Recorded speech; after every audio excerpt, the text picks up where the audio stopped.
It is Wednesday night in East Lansing, Michigan. Come on in, gather around, gather around, gather around.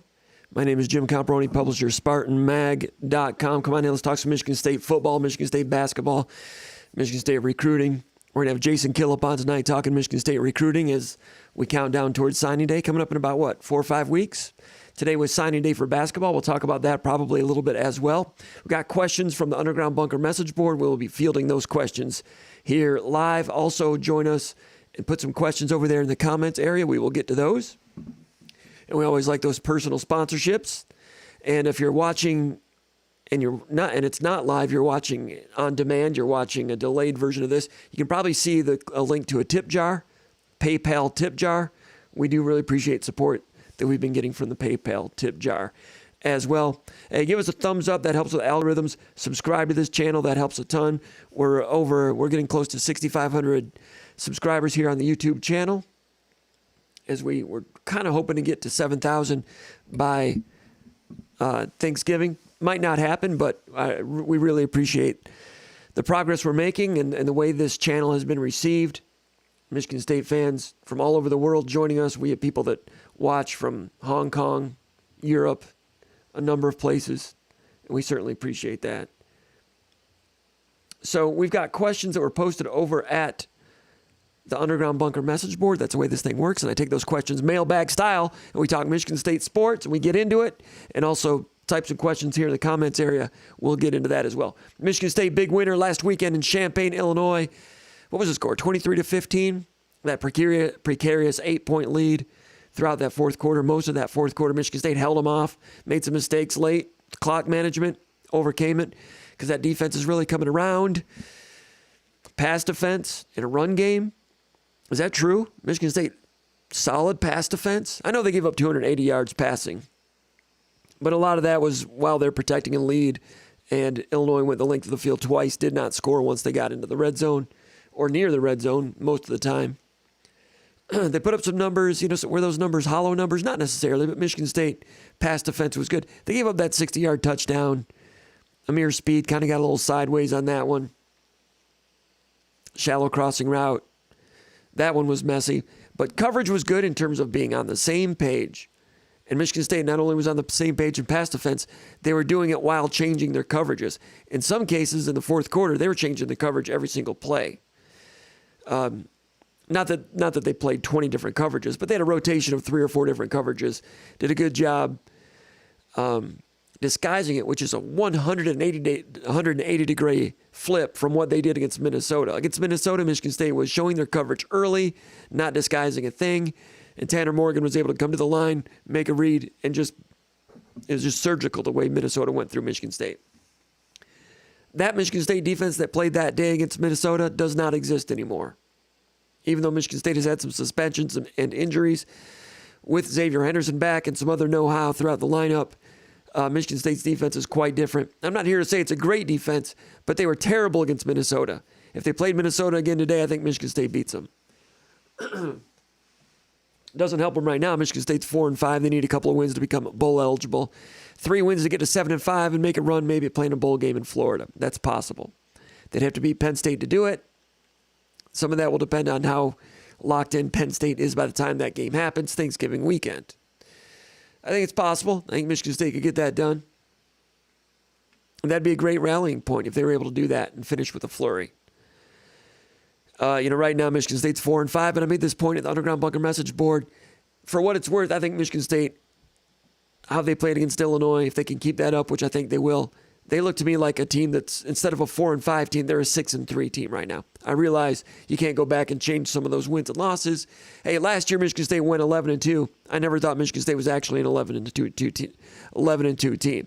I thought they were more of an 8-4 team that pulled out some wins and was clutch in a lot of ways. And give them credit, got to 11-2. But I thought it was an 8-4 type of team.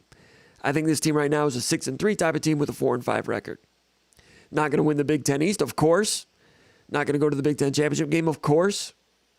But they're not going to be able to put together a record, an 8-4 type of record, which if they played this way all year, they could have made a run at doing, especially with the middle section of the Big Ten not being as strong as maybe we thought it was a month ago. Minnesota's not as strong as we thought they were. Wisconsin's up and down. Illinois is a little bit better, but Michigan State took care of them last weekend. I think it's a 6-3 team, which doesn't do any good for this year, but in terms of laying a foundation for the future and the program being put on a solid foundation and the program being in solid shape, building off last year's win, getting through this year's early season problems, and pointing toward a solid, workable future. Last week's victory was so big in that regard. It gives them something to play for here in these next two games. Against Rutgers in Indiana, the Rutgers Scarlet Knights will be visiting Spartan Stadium high noon on Saturday. What's Rutgers? They've lost 5 of 6, something like that. Michigan State needs to take care of business. Cold day. It's going to be some sleet, maybe some drizzle, maybe a couple snow flurries. Michigan State needs to continue to play well on defense. Set the edge, hit hard, arrive, win collisions. That's what they did last week against a good Illinois running attack.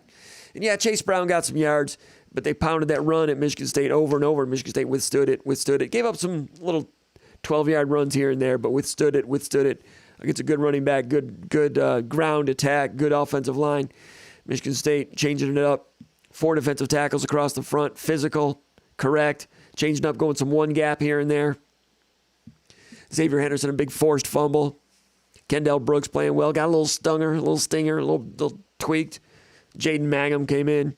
Mangum flying around, 180 pounds, hitting people. He's thin. He's a teenager. He's hitting people. Got to appreciate Mangum. Jaden Mangum. Ben Van Sumeren is improving. I was critical of him, constructively critical. I was trying to be fair to the young man earlier in the season, but then earlier in the season, he was just kind of a tick slow in making reads and diagnoses as an inside linebacker. It's going a little tick quicker now. He's making diagnoses quicker now and getting there.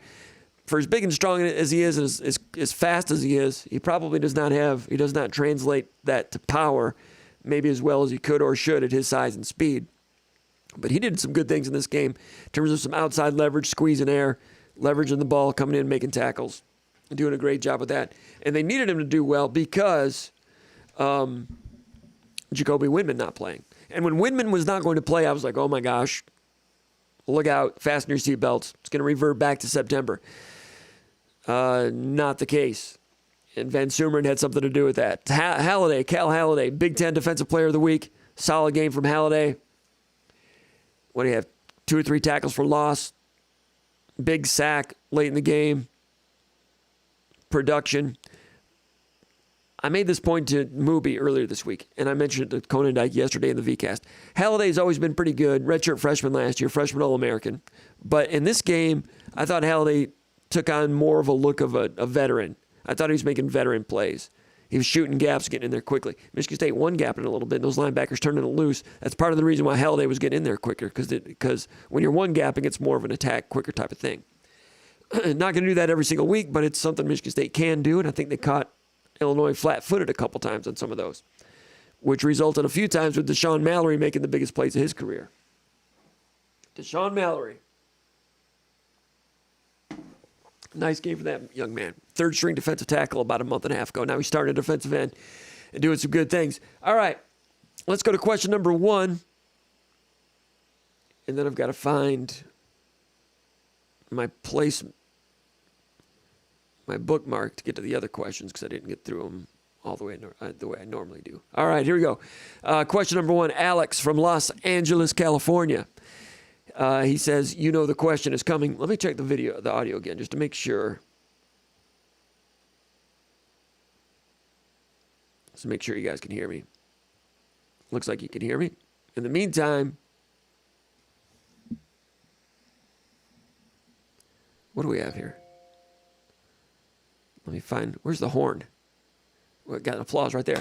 Hey, we got Sam Capello, ladies and gentlemen. Samuel Capello. Thank you, Sam, for a super sticker purchase, which helps the site, helps us at SpartanMag.com. We appreciate that. Give us some likes. Finally got it. Give us some likes, and that's a thumbs up to you. Give us some likes. Subscribe to this channel. We appreciate it. We appreciate the super sticker from Sam. Thank you, Sam, for your support. We really, really appreciate that. Now let's move on. Alex from Los Angeles, California says, all right, Comparoni, he says, this question is coming, so I'll get it out of the way. This is Alex from Los Angeles. He said, what is your read on the Dante situation? The Dante situation.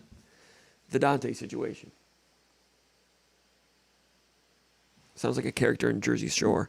Dante Moore talking about quarterback, Detroit King High School, 6'3", 200, number two ranked player in the country. Committed to Georgia back during the summer. Of course, Michigan State had a commitment from Bo Edmondson. Michigan State was in good shape with Dante Moore at the time. Took a commitment from three-star Bo Edmondson out of Texas. And then Bo Edmondson kind of shaky this fall. Michigan State backed off of that. He decommitted last week.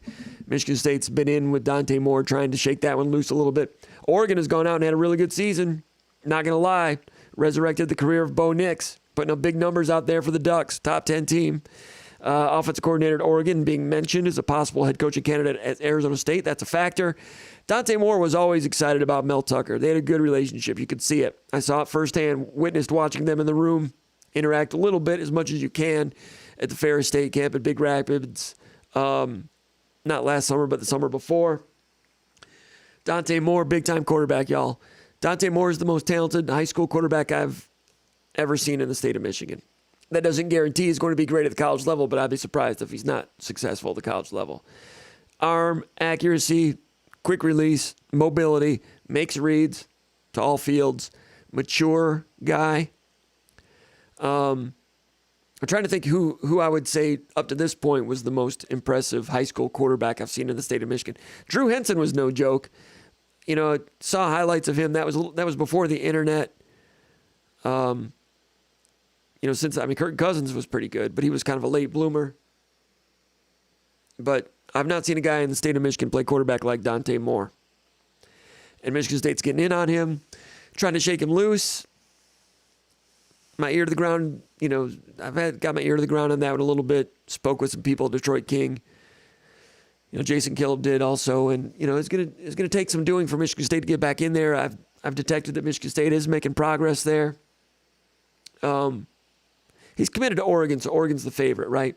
But if any team could shake him loose, it'd be Michigan State, and they've got a chance. They're in there. I'd put it at less than 45%, but that's a lot more than I would have thought a couple weeks ago.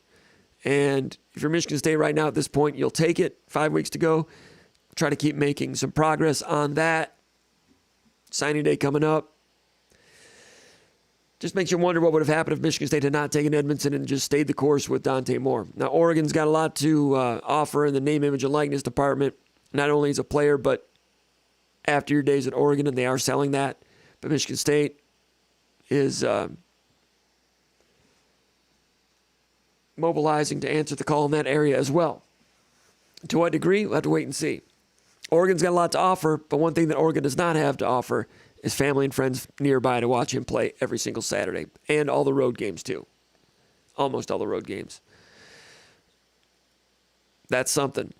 So Michigan State's in there. We'll see what happens. I mean, he's doing a great job. Detroit King, they're in the playoffs right now. I don't know if they're Division I or Division II this year. Not Division I don't think. Either 2 or... they're not 3, I don't think. It changes around. But they've defeated River Rouge in a clash of recent champions. In the opening round, they beat River Rouge with Michigan State commitment Nicholas Marsh, 41-28. That was in the opening round. And they beat Allen Park last week, 46-15. And Detroit King with Dante Moore will be playing Birmingham Brother Rice Friday night in the regional finals. That'll be an interesting one to keep an eye on.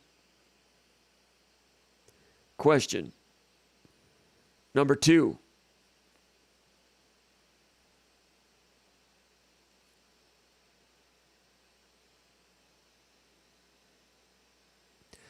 We've got, all right, Jay in Chelsea, Michigan. I like that community, Chelsea, Michigan. I like Chelsea. It's a nice little town. Driven through there a number of times. Nice place. He says, do you think Brandon Baldwin has done enough to warrant starting at left tackle, even if Jarrett Horst is available, considering he's good for at least one holding and one personal foul per game? Brandon Baldwin. Well, Horst missed last week's game. Not sure he's going to be around this week. Brandon Baldwin continues to work first string left tackle. I thought he was okay what just happened here? I thought he was okay earlier in the year when Baldwin played. Baldwin started against somebody. I've forgotten already. Let me find my notes. And then, of course, he played the whole game against Illinois. And, from a physicality standpoint, he was lacking a little bit earlier in the year. I thought he was a little more physical in this game. That's not a plus for him, but it's not bad. He's got some mobility. They use him as a puller on some pin and pulls. And there's like this bear beater pin and pull that they did against Illinois when they picked up a key 3rd and 3 about 8 minutes ago in the third quarter. Michigan State had stopped Illinois on downs. Threw a little pass to Jaden Reed for not much of a gain. Then on like 2nd and 9, gain of 5. And then 3rd and 3, they pulled Baldwin. It was the same play that they ran against Michigan when Kenneth Walker scored his 5th touchdown against the Wolverines last year. It was the backbreaker. We broke that one down here last year. Bear front. Not supposed to be able to run inside against the bear front because you can't get a double team because you can't get an interior double team, but there's a way to do it. Michigan State devised it. Kapilvik with a good job on that one, pulling a guard to fold inside of the just fold him past one guy because your right guard against the bear, the center's got a guy on him, and each guard has a guy on them. They got three in them, a 3-person on 3. It's hard to run inside on that. But Michigan State did this deal where they pulled the right tackle inside the guard and double teamed the center there. So now you do have a double team. And if your right guard can get a little bit of movement here, you got an alley right there. Now, they did that on the right side for Kenneth Walker.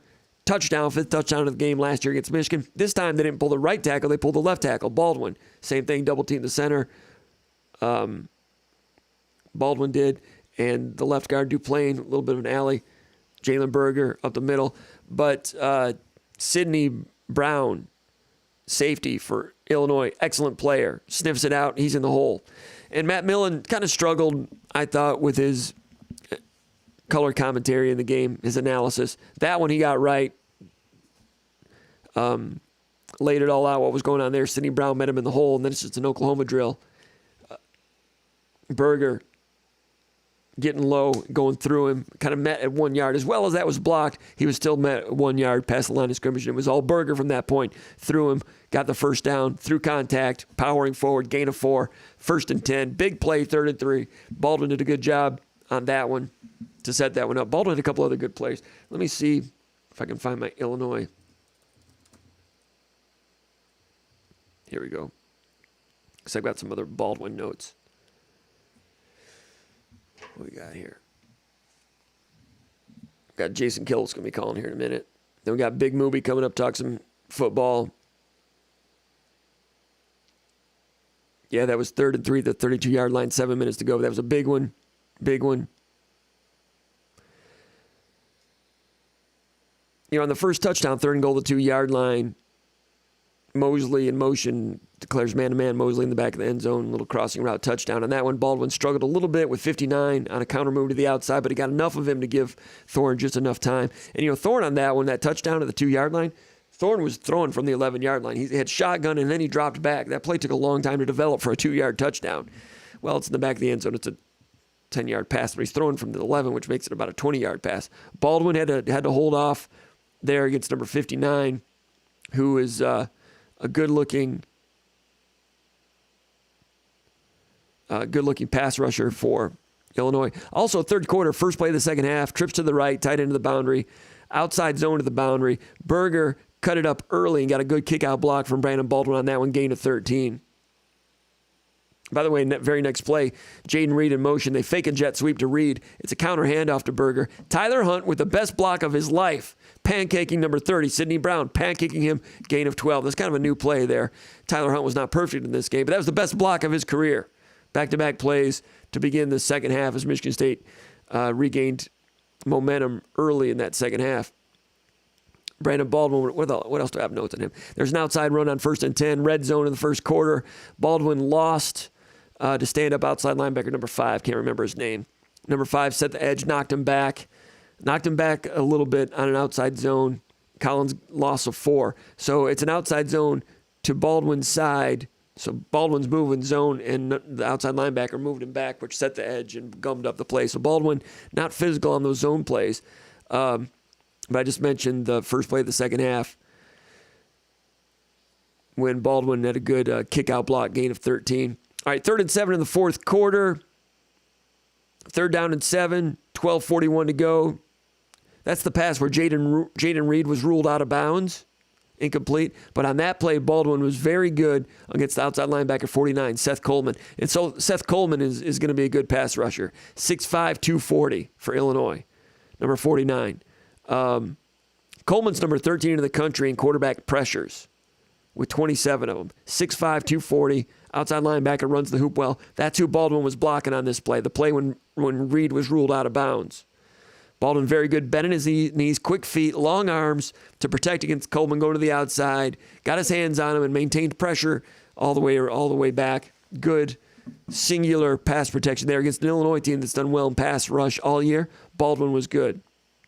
So to answer your question, I think Baldwin's fine, and he needs to get better, more physical on those outside zone plays. But this is a good experience for Baldwin, of course. And I think he's going to continue to get better. Needs to get more physical, but I wouldn't hold my breath on Horst coming back. All right, Matt in Grand Rapids says, this is question number 2. I don't have the numbers here, so we're going to have to keep score. Let's see if I can do it right. Matt in Grand Rapids says, which young guys have stood out to you so far in watching the film against Illinois? Young players. You know, it's interesting that Wigginton got on the field for a play that gained some yardage. And Tucker was mentioning Wigginton a little bit in the press conference this week because right guard Carrick was hurt early in the game. Brian Green goes in, had some success, had some struggles. Vandermark goes in, played 6 snaps in the game, but Vandermark kind of tweaked an ankle or something. So all of a sudden, I don't know, like right away they needed Green back in, and I don't think Green was available. So Wigginton, who's usually a left guard, goes in at right guard. And he was involved in, let's see, which play was that? It was a long gainer for Berger. It was an outside zone. He cuts inside versus over pursuit. Berger was interesting yesterday during interviews. He mentioned that they knew that the wide zone was not going to work against these guys. So he started cutting it up early. I got Jason Killop. Call from Jason Killop. To accept, press 1. To send a voicemail, press 2. All right, let's go out to Howell, Michigan. Very own Jason Killop, SpartanMag.com's recruiting anchor. We're going to talk recruiting here in a moment. Jason, how you doing, my friend? Good, Jim. How are you doing? Really good. Thanks for coming along. Let me finish a thought that I have. I just was asked a question about young players from Michigan State and how they've done. I was talking about Wigginton. So this will play Berger outside zone and cuts in to defeat over pursuit. And if you go back and look at it, Illinois did have like 4 or 5 past the midline, and Berger cut it up. I don't know if that was Berger's doing or Kapilovic or Ephraim Reed or offensive coordinator in the booth or something that they thought that they could do as the game went along. But we noticed during the game that going outside and wide, to the sideline, turning the corner, Michigan State was not getting much on outside zone, wide zone. But some of the wide zone blocking, they started blocking it to cut back sooner, and it worked, including this one, for a gain of 24. This was with about 6 minutes, 30 seconds to go in the game. This is right after Michigan State had picked up that 3rd and 3. A minute ago, I talked about the bear beater when Baldwin pulls in, double teams the center, and up the middle goes Berger, takes on Sidney Brown in the hole, busts through him, gains a 3, 1st and 10 Spartans with about 6:55 to go and counting. That was a big one because that one helped them maintain possession, and this was an indication. This was a key moment in the game. Michigan State had just stopped them at the 20-yard line on 4th down. They're backed up in their own territory, protecting an 8-point lead, and the ground game came around at that point to move the ball and flip the field. I don't know if they've had ground game. They have not had a ground game like that all year against good opponents. Last year, of course, with Kenneth Walker, they had it. 2020, they didn't, but that was kind of a strange year. But this situation, to be able to go to the ground on 3rd and 3, the confidence in the ground game, and they picked it up 3rd and 3, blocked well enough. Illinois shows up because they outnumber you, and Sidney Brown was right there, and Berger lowering his shoulder, picking that up. Tremendous growth and character for Michigan State to go to the ground game, 3rd and 3, pick it up, 1st down, 6:55 to go and counting. 1st and 10, very next play, outside zone. Berger cuts it up, gain of 24. The ground game, after they stop them on 4th down, it's the ground game that helps them run clock and flip the field. Huge set of downs there. Michigan State gets past the 40, gets a penalty, ends up punting it back to them. Then they go 4 and out, and you think the game's over with 2 minutes to go, and then you know what happened in the last 2 minutes. But the ground game there flipped the field and helped burn some clock, and it was big. So Wigginton was on the field for that 24-yarder. He was on the field for one play. So it's an outside zone. They over-pursue. Berger cuts in. Vandermark had kind of hurt his right leg one play earlier. And Wigginton was the right guard, and he kind of washes out the nose tackle. He and Samac both do, and they just kind of encourage the center or the nose tackle and defensive tackle to over-pursue. And Wigginton got in there and moved with some decent quickness, and shoulder to shoulder, no slippage, no excessive daylight. Got the job done, came out. Brian Green went back in, and they were set there at right guard. But Wigginton, it's one play. And Mel Tucker told Wigginton, hey, man, you got out there for a play. Nice job. Nice. And he looked pretty good on that one play. Vandermark earlier. Like I said, 6 snaps for him. There was one play, little screen pass to Broussard, gained 21 yards to the 20-yard line. They kind of had Jaden Reed going down as a decoy in motion. They fake a jet sweep to him. So he's in motion. They fake a jet sweep. It gets downfield with a screen, and Vandermark, you may have seen, leaks out and blocks a linebacker and gives him a pretty heavy bump. Nothing too much. Didn't risk an illegal block or anything excessive, but just kind of gave him a side bump. But Vandermark is so rotund and so thick that just a little hip check from Vandermark sent the guy flying a little bit. That was interesting to see. There was another one with Vandermark. Let me see here. It was the first play of the drive, 7 minutes to go. Michigan State up 23-15. They run a counter, Michigan State does, counter play. Vandermark pulls, Spencer Brown pulls. Vandermark did a good job, for a big dude, raising up, pulling, covering ground, finding the stand-up defensive end, puts a log block on him, seals him to the inside. Spencer Brown comes out with him, and he logs with him too when Spencer Brown was probably supposed to continue out to the edge where he would have found the middle linebacker. And that middle linebacker, whom Spencer Brown didn't block, ends up making the tackle. But it was a decent run by Berger. They gained 5 yards on that play, first play of the drive. I think that was the play they ended up converting the 3rd and 3 a couple plays later. It could have been a gain of 8 or more if Spencer Brown IDs the right guy and blocks that middle linebacker. But Vandermark, they get the play, he pulls, logs, moves his feet, blocks out the sun. Solid job. Carried out his assignment. I'm not sure it deserved a helmet sticker per se or a Hobbit stick, but Vandermark, solid. You're asking me about young players who stood out. Mangum had a play in this game where he came up and really smacked a guy, a blocker. It was right after Behringer's long punt to the 1-yard line in the 4th quarter, and they get a first down or 2 or something. And Illinois runs a pin and pull to the field. Xavier Henderson does a good job setting the edge, taking on a blocker, and Mangum comes flying in and drills their wide receiver, Brian Hightower. And Brian Hightower is a big dude at 6'3", 215, and he sends Hightower flying. And Mangum, like I said, 180 pounds soaking wet, maybe 175. That's winning collisions, setting out to win collisions. Mangum shows up to win collisions, and he wins this collision for the sake of team leverage. Win collisions for team leverage. Henderson did it. Mangum came and did it. Now, as that play was developing, Amir Speed was being blocked by Hightower, and Speed is kind of setting the edge a little bit, but Speed has never been a guy to win a collision to set the edge. He kind of mans him up a little bit. So while Hightower is being kind of occupied by Speed, and I'm still waiting for Speed to do something on that play, while it's going on, Mangum comes in and smacks him. So that knocks Hightower out of the way. So Speed is right there, and Speed makes the tackle. Basically, Mangum comes in and smashes the guy that's trying to block Speed. But Mangum, I just like the tenacity on that. Just guys setting out to win collisions and doing it within team leverage concepts. Those are some young guys that caught my eye. There's more, but those are the first ones that come to mind. But we're going to move on to some recruiting now with Jason Killop. Jason, recruiting. Michigan State got a decommitment last weekend. As everybody knows, Bo Edmonton moved on. Kedrick Risano, the running back from Texas, decommitted as well. So now Michigan State's got to get something going. I would imagine at the running back position and the quarterback position. Earlier on this show tonight, we were asked about Dante Moore. And I just kind of mentioned, me personally, I think Michigan State, I think they're in there, as you know, and they're busy with Dante Moore, and they're trying to shake him loose. They've got home field advantage here in the state of Michigan, of course, but shaking loose a commitment's always difficult. It's far away in Oregon, but Oregon's having a good season. That helps the Ducks for now. I'm thinking, I'm thinking less than a 45% chance for Michigan State to shake him loose, but that's a lot more than I would have thought a week ago. What are you hearing with Dante Moore, and you got any hunches on that one at this point?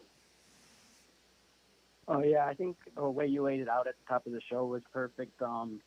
We didn't expect Michigan State to even have a chance in this, but I still don't think it's a great chance.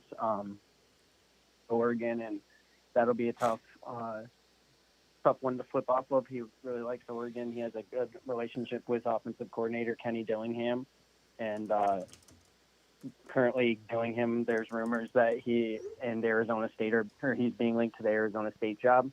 So that is another domino to keep your eyes on going forward. With Dan Lanning also being mentioned to Auburn, those are like small rumors right now, but the coaching carousel will kick into full gear, and it'll be interesting to see if any of those dominoes fall and how that impacts Dante Moore. Dante Moore plans to sign early, so if anything were to happen here, it would have to happen quick. Once he finishes his playoffs, it'll leave a 2 or 3 week period for Michigan State to try to set up a visit or something. He's already obviously really familiar with East Lansing and Michigan State, but I do think they would need another visit for things to get real serious. That wouldn't happen until after he finishes his high school season. And I think, as you said before, I'd put it at lower than 50% chance that it ends up happening. But the fact that it's on the radar now is definitely big news for Michigan State recruiting followers.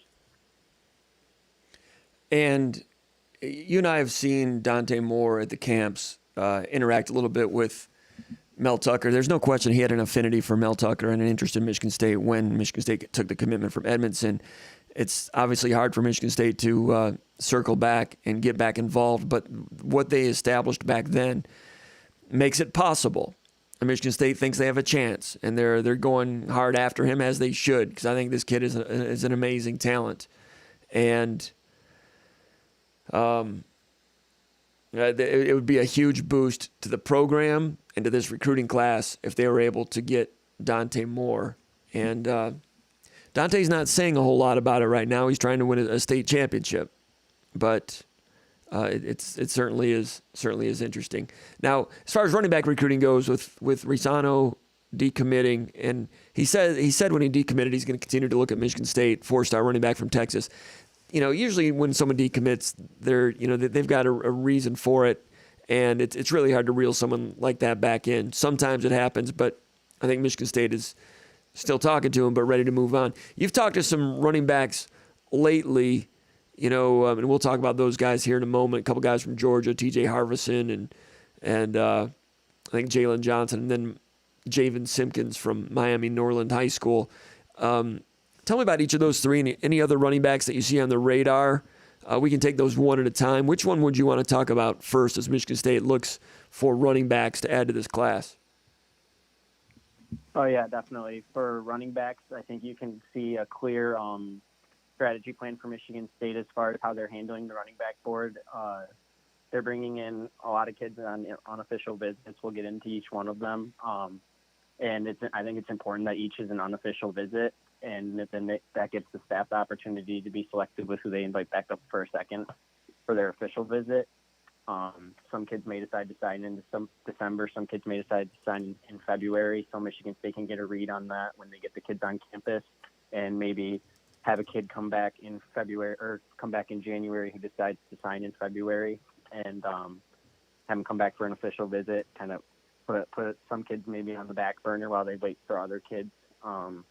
They can push back visits to February for certain kids that they might not have as high on the board, and try to lock some kids down in December and see what happens. But I think that's kind of like the strategy they're going with here, and it's with the unofficial visits. This weekend they have T.J. Harvison from Georgia. You mentioned him. He has offers from Kentucky, Mississippi, Virginia, Kansas, and some others. He doesn't have any visits posted on his social media, and he doesn't have any logged on his database. So I'm pretty sure this is his first game day trip this fall, but he visited Kentucky in the summer. So that's a guy that they're looking at. Then there's Jalen Barbarian, a California running back. He's taking an official visit on December 10th. He just got offered by Michigan State this fall, and Washington State offered him just after. Oregon State, Cal, Kansas State, and UNLV seem to be the schools recruiting him hard. He's going to official visit to Michigan State in December. So that shows to me that he might be more of a priority than some of the others at the moment. With them scheduling him immediately for an official visit, they scheduled that at the time of his offer. So that was a quick visit schedule for Michigan State. And then many Michigan State fans saw tonight, Javon Simpkins decommitted from Georgia Tech. He told me that he's thinking about visiting Michigan State next weekend for an unofficial visit, depending on his playoffs. UCF is another school pushing for visits there. And then the last name is Jalen Johnson. He was offered last month, and he's going to take an unofficial visit next weekend. And he's in the process of scheduling an official visit in December. He visited Georgia, Georgia Tech, and Georgia Southern this fall. It doesn't seem like Georgia's pushing hard, but Georgia Tech and Georgia Southern are schools to watch with him. Who is that? Which player are you talking about? Harvison? Or Jalen Johnson? The last one was Jalen Johnson. Okay. All right, so TJ Harvison, talked about him first. He's visiting Michigan State this weekend. Do we know what kind of visitor list Michigan State's going to have this weekend? Is that still coming out? What's that looking like right now? And is Harvison like at the top of that crop right now? Yeah, he's right up there with Javon Brown, a four-star linebacker from St. Thomas Aquinas in Florida. I broke the news that he would be visiting this weekend today for an unofficial visit, and then he's already in the process of scheduling a December official. So that's another one where Michigan State's working on getting 2 visits in before the December early signing period.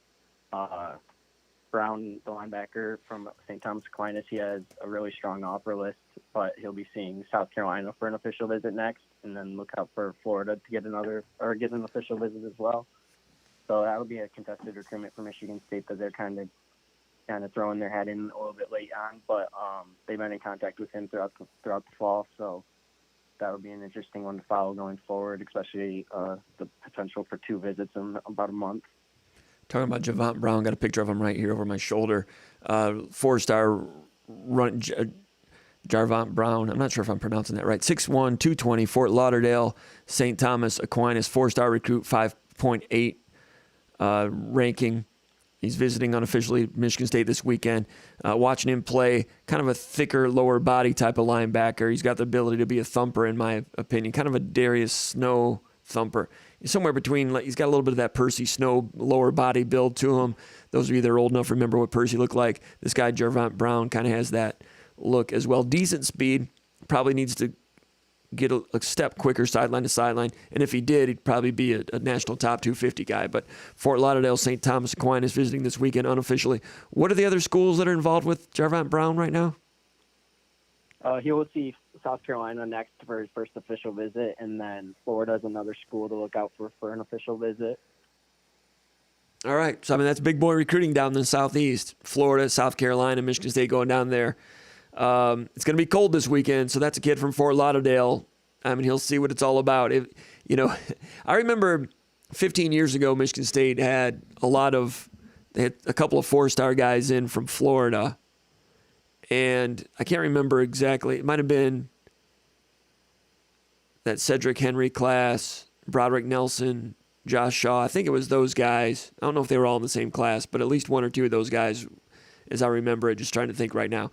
Jason, they had them in November for an official visit, and it was like the weather was like it's going to be tomorrow. It was like 70 degrees. It was unseasonably beautifully warm in November, and those guys went back to Florida like, man, it's not so bad out there, But it's going to be really warm in mid-Michigan on Thursday, a little less on Friday. Then Saturday it's going to be full blast November, and it's a Florida visitor, and all those things add up, and it's not great luck for Michigan State weather-wise, so we'll see what the crowd looks like and what Michigan State does on the field for this linebacker, 4-star guy visiting this weekend. Now, you mentioned Javon Simpkins earlier. Now, Simpkins, that's his picture right there. Simpkins, running back, 5'9", Miami Norland High School, 5'9", 183, 3-star, decommitted from Georgia Tech this week. Got a story on him on the front of SpartanMag.com right now if you want to go over there. Michigan State offered on October 28th. I think he's planning to come to the Indiana game. Is that right, Jason? Yeah. Noah had a report that came out pretty late this evening that Michigan State will not be targeting Simpkins very hard. But last time I talked to Simpkins, he was looking at the Indiana game for a visit. So I think he might fall into the category of them tripping up as many running backs as they can and going from there. Okay. So I wouldn't completely write him off as a target, but Noah has intel leading us towards him being lower on the board than some of the others. Okay, that's late breaking news. Thanks for reporting that. So when I look at Simpkins, I think he's excellent. I think he's got outstanding elusiveness, balance, change of direction on a dime. I mean, uncommon change of direction. I don't know if something else is going on there, but everyone's got their own ideas about evaluation. But I think the Simpkins kid is pretty interesting. Now, T.J. Harvison, running back, visiting this weekend, unofficial visit, 6'1", 200, 3-star, Bowden, Georgia, offers from Michigan State, Kansas, Ole Miss, and Virginia. Has some pretty good balance and jump cut ability is okay. His balance and jump cut ability at 6'1", 200. What are some of the other schools with T.J. Harvison? You talked about him earlier, but what's the word on him? What's the vibe on him? Kentucky's offered him, Mississippi's offered him, and Kansas offered him, and Virginia. Those are some of the main offers for him. He hasn't taken any unofficial visits or official visits yet this fall, so this will be the first visit that he's taken. I mean, it'll be interesting. I know Kentucky is pushing pretty hard for him, so that's a school to look out for. I think his recruitment might be kind of on the upswing right now as far as Michigan State got in kind of early. He had offers over the winter and stuff, but as far as I think it's starting to pick up now, and Michigan State got in pretty quick. Kentucky's been in there for a while. If Michigan State decides to pursue, I think Kentucky would definitely be the main competition. All right, Kentucky's done a good job recruiting in the Midwest. That would be an interesting recruiting battle in the state of Georgia. Athlete running back Jalen Barberin, West Hills, California, Chaminade Prep. He's ranked as a 5'6", 3-star. I think he just recently jumped onto the recruiting rankings. Am I right about that? I think he was kind of a sleeper, unranked diamond in the rough guy a few weeks ago. Am I right about that, or I have him mixed up with someone else? Is that right about Barberin, or is he's always been a 3-star? Yeah, you're right. He just jumped onto the radar for sure. Okay, and well-deserving. His guy's got outstanding speed. They say he has 10.3 speed in the 100 meters. Is that right? Do you know if that's confirmed from last spring on the track? 10.3 is flying. Is that the word on Barberin, the running back from Chaminade Prep? Yeah. Yep, that's what his high school coach says, and that's what he reports himself as. So I haven't officially seen the numbers on it being clocked, but that's what they say he runs. All right, and you turn on the film and you can see good speed from him. 10.3 is flying. He looks like he has good speed.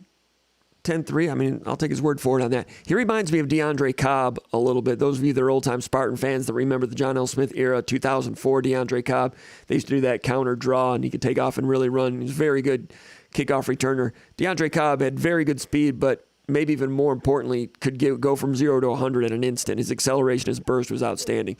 Didn't make the NFL, but he played in the CFL for a while, but he was an excellent kickoff returner.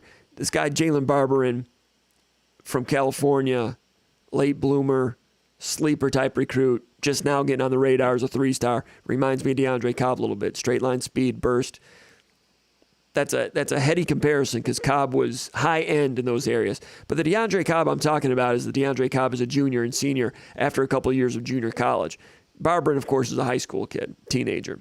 Could he aspire to that type of speed? Could he get faster later as he develops? I imagine so.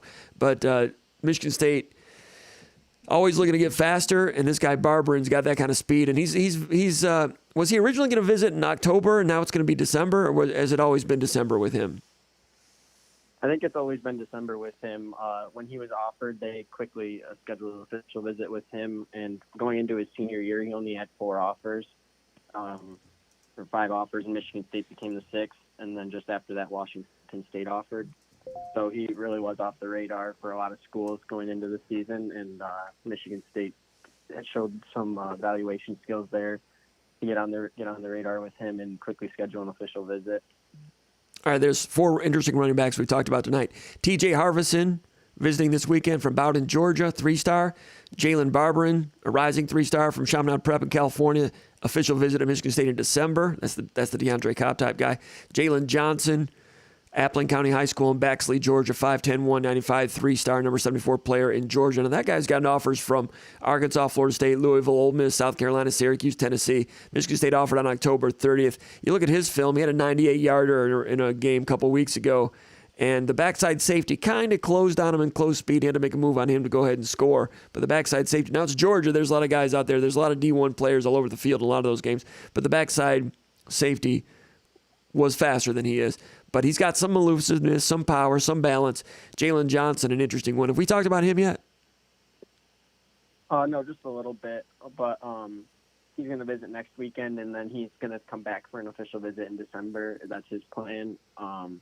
He visited Georgia, Georgia Tech, and Georgia Southern this fall. Those are his only visits. But Florida State's another school pushing hard, and Georgia Tech's pushing hard for him. He took an official visit to Georgia Southern, and Louisville's another school involved, and South Carolina's there too. He has an offer from Tennessee, but I'm not sure exactly how hard Tennessee is pushing. But that's more of a competitive recruitment than compared to some of the other ones. But Michigan State has a chance to have 2 visits with him as well, with an unofficial next weekend and then another coming in December. So Noah Sprunger has found out that Javen Simpkins, who we have on the front of the SpartanMag.com right now, is maybe not in the upper echelon of the wish list with these others. Is that kind of the idea? Because in that story from a national writer, he mentioned that Michigan State had been in contact with him. Maybe that's going to dry up now at some point. But Simpkins, reason to believe that one is foot off the gas a little bit there. That's the idea, to reiterate? Yep. And like I said at the very beginning, is I think that he could still make the trip up to the Indiana game, and that could be kind of part of their strategy as they figure out the running back board themselves with the string of offers that they sent out. I could still see him visiting, but as far as we're aware, as of right now, he's not as high up as the rest of the guys on the board. The guy at Walled Lake Western, his name escapes me. He's committed to Minnesota. You detecting any interest there with Michigan State? I know that it was reported that Michigan State during the bye week went in and checked in at his high school a little bit. You getting any? You reading any tremors there at all? Is it Darius Taylor? Is that his name? Yeah, Darius definitely has things closed off to the media, but from Michigan State to send Mel Tucker and Ephraim Reed there during the bye week, I think that there's must be mutual interest. And after that, it wasn't reported anywhere until it happened. But Darius Taylor visited Michigan, and nobody knew that visit was coming, as far as I could tell from the outside. And it just popped up when he was there. So maybe a situation like that happens with Michigan State. It sounds like Michigan State would like that. It just depends on Taylor. He's been keeping things close to the vest, and he seemed to be firmly committed to Minnesota. Him popping up at Michigan was the first sign that things might not be wavering in that commitment. So that's something to keep an eye on for sure. We'll definitely do some digging into the high school and see what we can find out. But Darius does a good job of keeping his recruitment close to the vest, and I think that he'll continue as long as he's committed to Minnesota. All right. So was he at the Michigan State game? Is that when? Yep, he was. All right, that's not necessarily a bad thing for Michigan State either. I mean, Michigan won the game, looked good. Michigan State was pretty good for a while and had their problems. Everybody knows that. But if you're serious about Michigan State and you have a chance to go see him play against Michigan, I mean, Michigan, of course, recruits real well also. But that's not a terrible thing if Michigan State's trying to shake him loose, that he would end up at that game. If he were at the Michigan-Minnesota game, then it's good that he's been shaken loose a little bit. But the fact that he went to that game, obviously Michigan's got some interest too.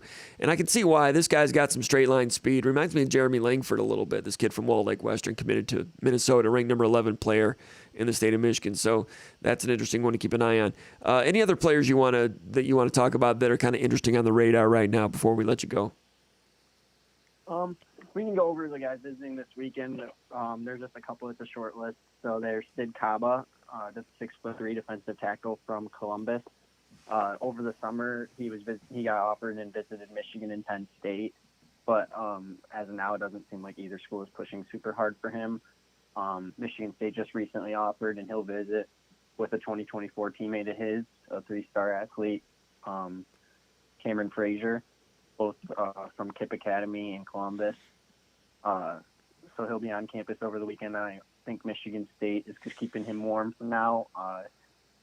That's a guy that they like. Obviously, they offered, and it'll be good for them to get him on campus and see him in person and see how things develop there. Mm-hmm. I'll stop you right there. Sid Kaba, 6'2", 270, like you said, from Columbus, ranked number 20 player in Ohio. Watching some of his film, Michigan State's gotten in on him lately. The kid plays hard. He's in a 2-gapping scheme, and he plays hard, and he charges from the backside. He doesn't take any plays off. He has to reshape his body a little bit, which I think gives him a little bit more of a higher ceiling.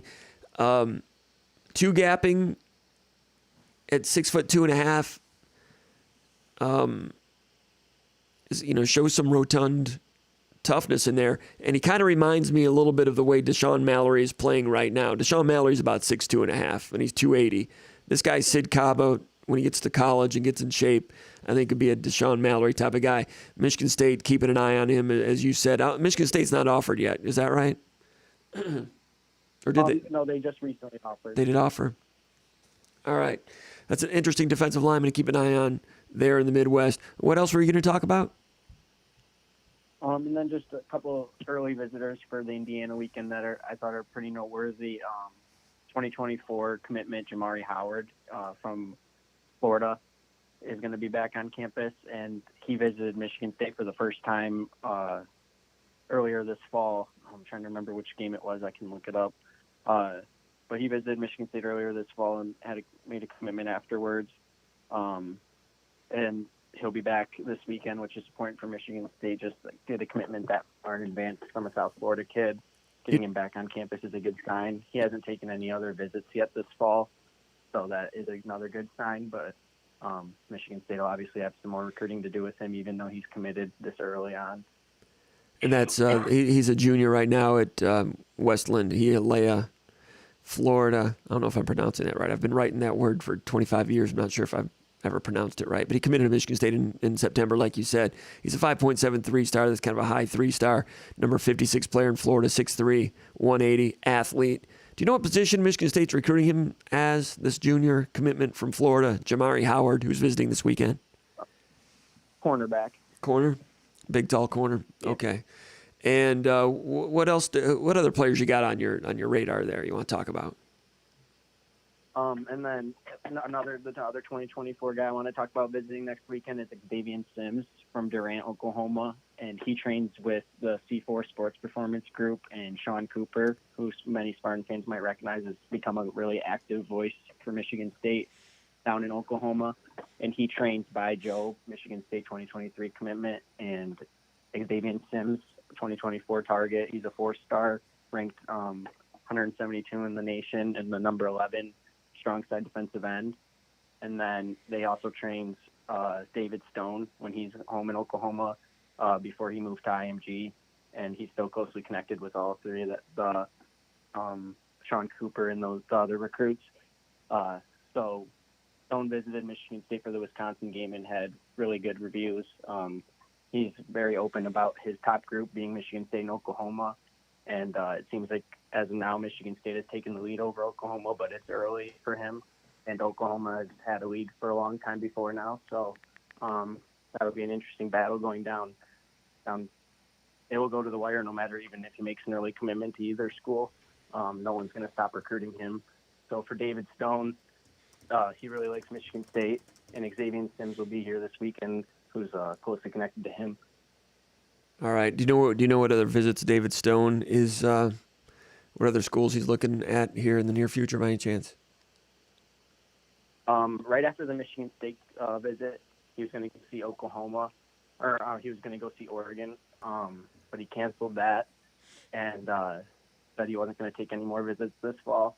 but then he joined his IMG teammates and went down to Miami for their game against Florida State, which Florida State came into Miami and whooped on them a little bit. So that was interesting for all the recruits in attendance. But Stone went to Miami with some of his IMG teammates. But other than that, he said that he was kind of closing down his visits for the fall. That's David Stone you're talking about, 2024. He's a junior at IMG Academy in Bradenton, Florida. Now, this guy, David Stone, defensive tackle, 6'4", 255. He's ranked the number 22 player in the country. He's a 6.0. He's like borderline 5-star type of guy. This is a big impact recruit, potential impact recruit for Michigan State.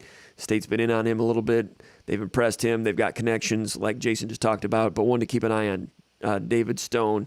Defensive tackle, Bradenton IMG. Michigan State right in there for a big-time impact defensive tackle prospect. Does not guarantee he's going to be great at the college level, but he's the type of guy that usually ends up at Clemson, Georgia, Alabama, that type of guy. Michigan State right in there for him, and that'll be an interesting one to track. Did you mention something about the Harris twins down in Florida, the linebackers, Michael Harris, Andrew Harris? Yeah, I reported on the message board today that they will be visiting Maryland next weekend for their game against Ohio State, and they're looking to schedule a visit to Michigan State after that. So since they'll be at Maryland next weekend, that eliminates the opportunity for them to get to Michigan State for a game day. So I would say to look at them visiting in December.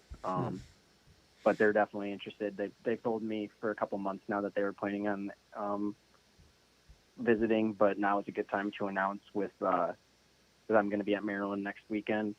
So it's starting to trickle out there, but sounds like their commitment to UCF isn't as strong as it was when they committed over the summer. And one of the big factors in that commitment was staying home with their mom. They have a really close relationship with their mother, and she had a really big influence on picking UCF. But reports were back in the spring that she also really liked Michigan State and Mel Tucker. So if Michigan State wanted to get back in there, and if they weren't super strong on UCF anymore, I think Michigan State would have a really good chance with them, especially that they definitely want to play together. I don't think they would ever separate for any reason. So if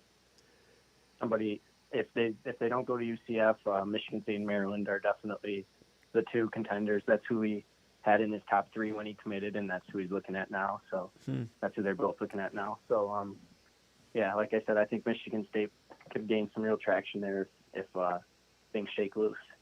And both are listed as linebackers, correct? Yep. Harris twins, Michael Harris, Andrew Harris.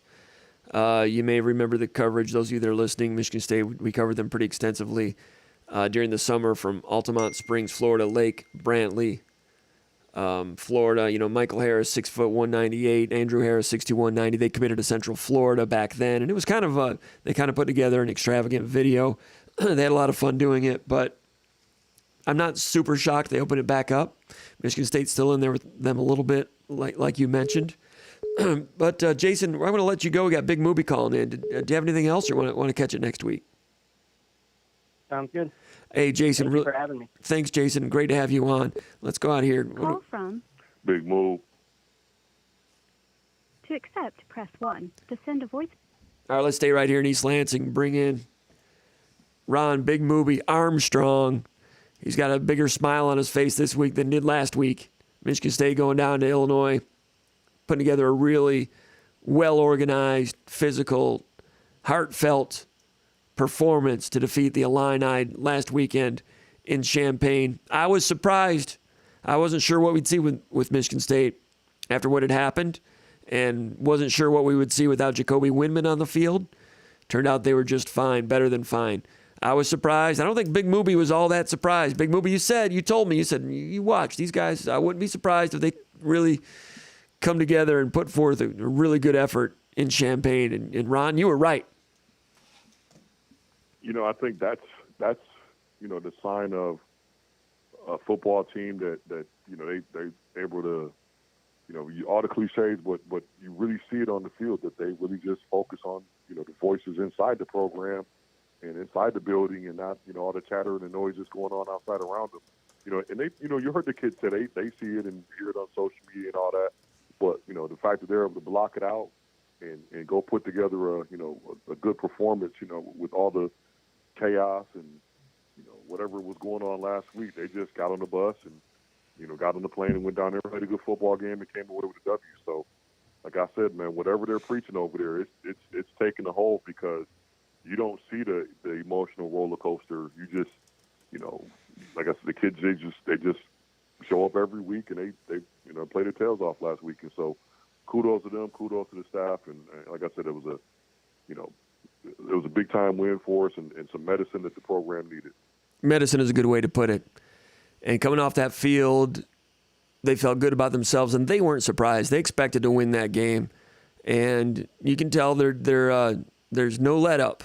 It looked to me like, they're ready to take a day off and get right back to work. No celebrations, no relief, right back to work. And that gets back to the training also. Tucker talks about the process and, getting back to neutral, and you see some of that. They've had some ups and downs, but the effort has remained the same all year. And when we saw Michigan State taking on collisions in the second half even against Minnesota, the effort was there. Against Ohio State, the effort was there. Maryland was there, and they rallied. The effort has been there all along, and now you have some individuals that are improving throughout the process, and you have more players on the same page in terms of pass defense. Now you're seeing the running game get involved a little bit. Peyton Thorne has become somewhat steady, and it became a winning formula on the road against the number 14 team in the country. But that effort has remained constant. Would you agree? And that's no small thing. Absolutely. That's no small thing. I think it's not so much the effort. You always want your team to play hard, but it's the effort when things aren't going well, man. Like it's easy. Like football is a tough sport, man. Like you're getting beat up, man. Then you go to practice, you're getting beat up. Your body's aching, and you have injuries, and it's late in the season. You look up, you're 2-4, and nobody felt like you're going to be 2-4 coming out of camp. It's easy for guys to kind of like, take a play or two off, or just a little bit of slippage here and there. But now, man, these kids, they doubled down. They didn't fold. They doubled down and like, hey, we're gonna ride this thing out. Not only we're gonna ride it out, we're gonna keep getting better. And like, you and I, every time you have me on here, I bring it up, man, because that whatever happened, in that locker room at Maryland, it's just been a different focus and a different, we've been a lot more sound on defense. And you see the effort's been consistent, but now we're sound. You don't see the blown coverages. You're starting to see kids play with confidence. There's pass breakups. Guys running into football. This is how you can tell a team is finding itself, is when you have some time, look at the fumble that Henderson caused and how many of us are around the football. You don't have 5 or 6 guys with a chance to fall on that if they're not all running to the ball. You know what I'm saying? Yeah. That's effort. That's winning effort. Those are the things that you can tell when a program is in good hands because the standard doesn't change. And it just I'm excited to see where this thing goes. And you and I have talked about individuals on this team that are improving as the season is going along. Mid-season improvements. Ben Van Sumeren looked better in this game. Jalen Hunt, talked to him earlier this week. Got to give him credit. He came in with a weight issue at the beginning of the year because he had some ailments, put on some weight because of some ailments and procedures during the offseason. Got down in weight, got down to a good fighting weight, got in better shape. And right around the time that they needed him, they moved to a defensive end. He played a good game. Jaden Mangum, freshman, he's playing well. Avery Dunn is improving. Maverick Hansen, slowly, steadily. Derrick Henry, he's been good all year, but he keeps improving. Aaron Brule is improving. Chester Kimbrough was back on the field. He did some good things. You're seeing mid-season improvement by some of these, mid-tier support players. Some of them have become starters, but mid-season improvement. And Deshaun Mallory, big-time improvement. These are good signs also, not only for this season and what they can do here at the end of the year, but just for the program and the overall temperature of what's going on over there at the Scandalera Center. They got some players improving there on the defensive side of the ball. If you can get, that many quality snaps, from 7-8 defensive linemen, yeah, you're cooking with gas. Because I think Hunt played 40-plus snaps. That's probably a season high for him, maybe even a career high in snaps. Mallory, I thought, played his best game as a Spartan. Yes, I agree. You know what you're going to get from Barrow and Slade when they're out there. Maverick Hansen, I told you he's a first team all Kevin Pickleman. Like, kid, you don't hear his name often, but he's where he's supposed to be, and he's there with force. Mm-hmm. Then you see the learning curve for a kid like Avery Dunn, who just 5 or 6 weeks ago just didn't look like he was ready. Right. And now the kid's playing, he's firm out there. He's taking on blocks. He's playing with the right leverage, right body lean. And when you see that, the next step is you'll start to make plays.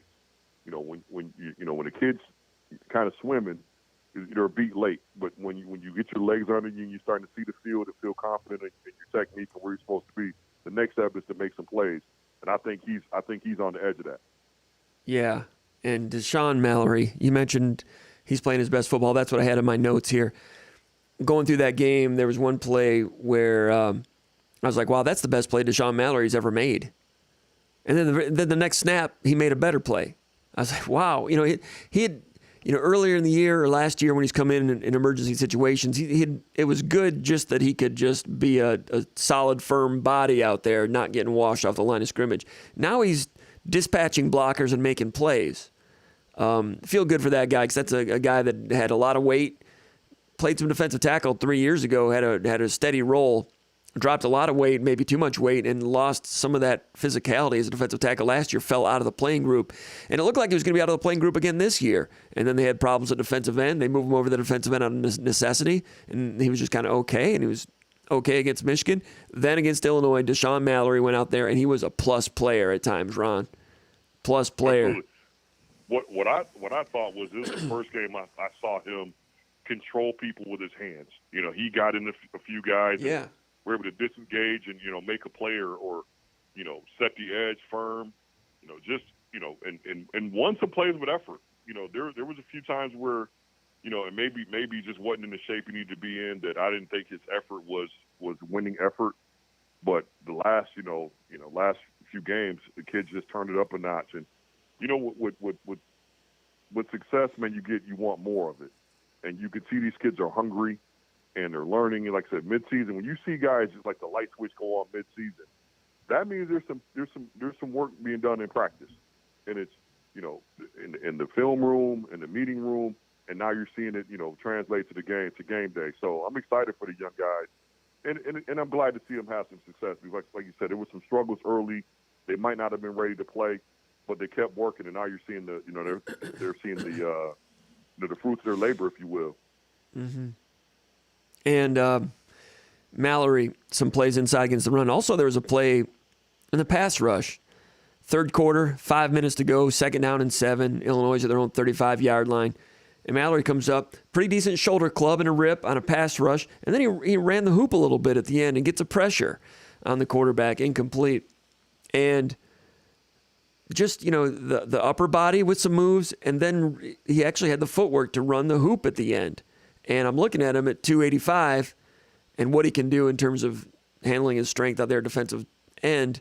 And I'm like, that's not all that common to see a guy at 285 moving like that. And after I'd seen some other plays, I'm like, could he play in a 30, professionally somewhere? He's not a traditional defensive end, like a 4-3 pass rusher guy, and he's not strong enough to be a defensive tackle. And of course you got to be able to everything at that league. But I was like, I'm not sure I would put anything past him right now. And let me talk about one other play inside that he made. I gave him 2 pluses on this one. It was 2nd down and 5. They're down to the 8-yard line, first play of the fourth quarter, inside zone to the right. Mallory takes on the tight end. It's a split zone, so tight end's coming over. He's kind of a key blocker and the whole thing. Mallory ducks under that tight end, one-gaps it. And Michigan State did more one-gapping in this game, and they kind of caught Illinois off balance, I think, a few times with their big, burly, 4 defensive tackle starters. You're not expecting one-gapping out of those guys. Illinois' offensive linemen are loading up for some two-gapping force, and Michigan State with 4 defensive tackles, they're playing quick ball in there, one-gapping, and caught him off balance a couple times. So Mallory one-gaps that tight end, ducks his shoulder inside that tight end, one gaps it, destroys that block, makes the tackle, holds it to a gain of 1. Now, Illinois scored on the next play. That was the little pop sweep to number 1, Isaiah Williams, similar to the Blake Corum touchdown at Michigan. You know, opponents have kind of found something to do to go around Michigan State's goal line defense in there. But 2nd and 5, you know, down there at the 8-yard line, Mallory made a plus play there on that tight end. Quickness, destroying a block, and then finishing it by making the tackle himself. Yeah, like I said, you know, at the outset, I thought it was the best game. And sometimes this one, I know it's an old thing. If you ever want to learn about football, don't follow the ball. Just watch the play away from the football. Yeah. And even on plays away, he was winning the collision. Mm-hmm. You know, it's oftentimes we'll notice where the ball goes, but that kid was winning. He was out there collecting a lot of wins. And I noticed something else too. I think 99 has figured out, man, that, you know, not to get off of Mallory, but I think 99 has figured out that when he gets into people, he moves them. Yeah. Because there was a play where I want to say he and Mallory were lined up to the same side, and Illinois tried to run this little short side counter, and they collapsed that. I mean, that thing was collapsed down. The running back ends up cutting back and maybe getting a yard or two, but it was you know. I saw Hunt take on the guard with just force like it. The last time I noticed our interior lineman move a guy that easily was Terrell Worth. Yeah. I mean, it's just like, kid, you got all the ability in the world, man. Put it together. So it was good to see him have some success out there. So now you look up comp, and suddenly if we get, you know, guys healthy, D-line, you know, down the stretch is the strength of the team. Yeah. Even with the losses, even with Slade going out early in this game, you hate to see him go out, but the tag teams going in are getting the job done. For sure.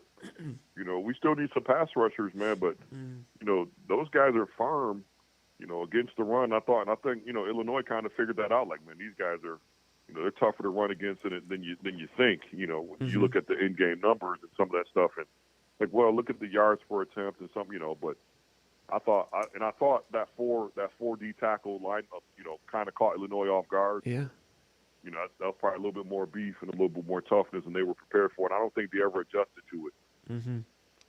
And I don't think that was their favorite style of defensive front to go against, because they expect to bully people around. But when Michigan State's got a couple 290-pounders or 305-pounder at defensive end, that makes things a little bit difficult. And credit to Michigan State for teaching those guys and coaching them up and keeping them sound, or keeping them, you know, scheme sound. Because like I said, they were 2-gapping and 1-gapping. They were mixing things up, and they were bringing blitzes off the edge.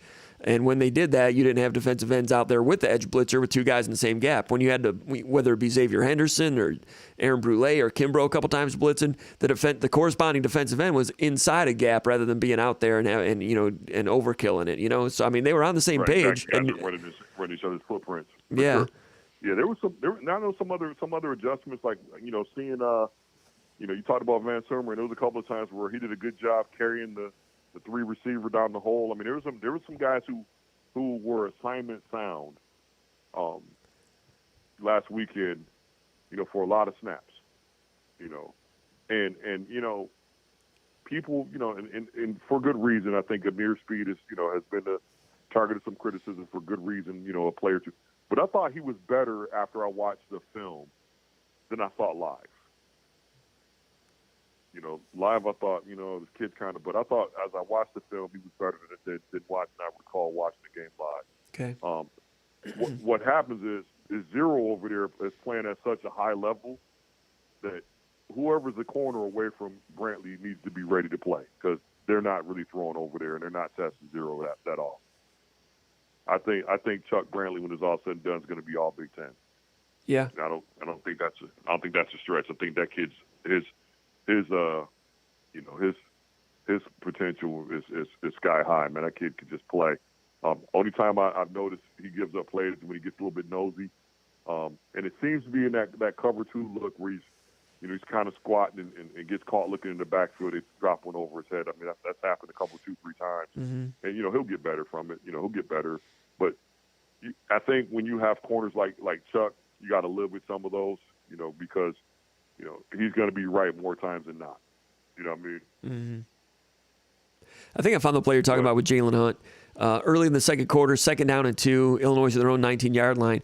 Hunt slants inside the right guard and took on a right tackle, right guard double team and did not budge. So he's slanting, gets a double team and doesn't budge, and then he disengages and makes first contact, assists on the tackle with Maverick Hansen, gain of 1. Now it's 3rd and 1. I think they got stopped on 3rd and 1 after that. Some of those second and short plays where Michigan State's not quitting, and it comes back to pay dividends. And Hunt was in there. And when you talk about snap counts, Jalen Hunt, 53 snaps. A guy that didn't play much last year, had trouble getting back on, into the playing group. Not only is he in the playing group, he's starting. He plays 53 snaps. Kimbrough comes off the shelf. He plays 66 snaps. Avery Dunn, 43 snaps. Deshaun Mallory, 65 snaps. I mean, if I'd have told you a month ago, Jalen Hunt, 53, Avery Dunn, 43, Deshaun Mallory, 65, I'd have been like, uh-oh. But it's the opposite of uh-oh. But it's the opposite. Right. That's amazing. Mm-hmm. But you know what? How about this, though? You credit the coaching staff and have those guys ready. But, man, give those kids some credit for being ready. Like, it would have been easy for Chester Kimbrough to, stand around and pout and sulk and, it's not fair and the coaches don't like being there. Whatever excuse or, reasons kids have for not playing, it would have been easy for him to have that. And maybe he did, but I know this. When his number was called on, he was ready to go. He was in there watching film. He knew the game plan. He was, getting mental reps, staying prepared. So, when you're back out there, you make it difficult for them to, to take you out again. So I give credit to the kids for getting themselves ready. Mm-hmm. Now here comes the second part of the challenge. Now you've shown that you can do it. You got to do it again. Right. You got to bring that same effort again. It's. And I don't doubt that our kids will be ready. I mean, you could see it's taking hold, man. And you and I talked about Coach Tucker when he first got here. I said I can't. If you're around this guy, you'll see what I'm talking about. It's just something different about him. Mm-hmm. And I kind of feel that way about this group of kids. Like it's just something different. Like it could have been easy for them to mail it in. These guys, and I don't know if you noticed, but they were having fun playing football last weekend. Yeah. Yeah, they were. They looked like they were having fun again. And that just breeds confidence. You can't wait to get out to practice and get better. Like when you not just winning the game, but having fun. This game has to be fun. It looked like they were having fun. I didn't see that much. When we played Wisconsin, we won the game, but it didn't look like they were having fun. It looked more like relief, like, man, we finally won a game. Mm-hmm. Last week it looked like they were having fun. Right. They were, and there's new players getting involved. Coaches have always talked about that. When more and more depth players get involved, then the whole locker room, as you know, they're just harmony. People patting each other on the back, and this is with Xavier Henderson doing a lot of the leadership. These guys support one another, and that's a big part of how they're rallying right now. And I tell you what, Michigan State turns it over. Illinois drives down, and they had that initial goal line stand. 1st and goal, Van Sumeren blitzes, and he bounced the play. Kind of missed the tackle, but, Slade disengages, gets low, makes the tackle. You don't know which play is going to get it done. It's 2nd and goal, the 3-yard line. Nobody's quitting out there. Illinois brings in 3 tight ends. Michigan State checks in 6 defensive linemen. Kendall Brooks sets the edge and assists. Nate Ote flows, shoots the gaps, makes the tackle. His only snap of the game, I think, for Nate Ote. He makes a tackle down there in the goal line. 3rd and goal, Jalen Hunt. Michigan State's one-gapping now.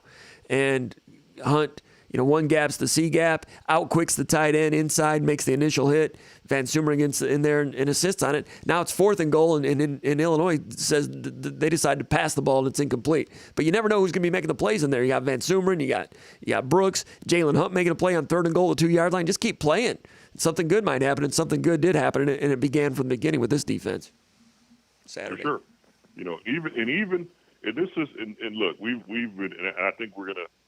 There might be a theme here that we're going to be a bit defensively heavy tonight. At least I am, just because this group has taken a pounding the last year or so. Mm-hmm. Even in the final 30 seconds of the game, where they probably felt like their job was done. Got the ball back. Where offense is in the red zone. It's easy for them. They're already in victory mode. Defense, get back on the field, and right back out there. Yeah, Illinois moved the ball, but ultimately they closed the game out. Mm-hmm. So even being called upon again in, a sudden change or, quasi sudden change situation, they were able to get it done again. So that group, man, it just, and it's good because they've been improving all year. And sometimes when you lose the game, it's hard for folks to see the improvement and see the work. So I'm glad for those guys. And you know what? I'm glad for Hazelton, too, that they were able to put that performance together out there on that, last Saturday. Mm-hmm. They're firm against the run. They're varied now. There were times when I thought maybe they had too much volume in and they weren't good at anything.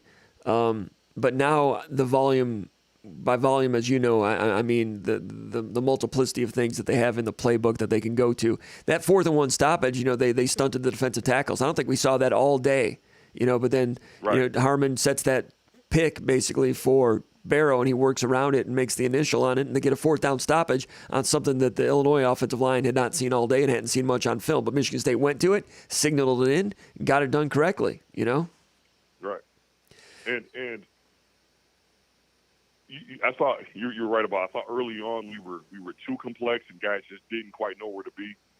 So then we went the other direction. We were just too basic, and it was just kind of pitch and catch out there. And, quarterbacks pre-snap, post-snap was the same look. So it was kind of, it was a little too easy.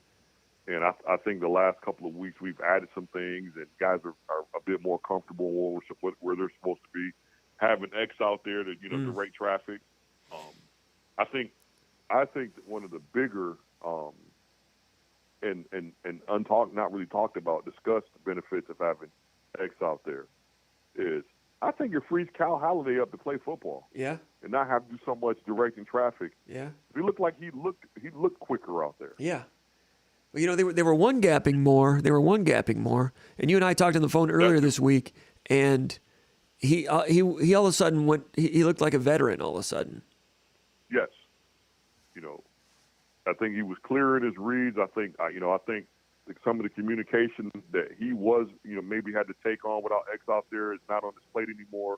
And sometimes, having a veteran guy behind you where you can count on because, playing defense, when you're a Mike backer and you're a safety, you kind of have to have a global view of the defense, where everybody's, supposed to be and how the pieces fit. Well, when this guy's going to be where he's supposed to be, and he's going to make sure the other guys are where they're supposed to be. So now you're playing with your eyes forward, and you're quicker in your reads, you're quicker in your alignment, and you can get the D line set where they're supposed to be without worrying about the back end, because the guy behind you has it covered. So I think having X back helps, all 3 levels of the defense. Interesting.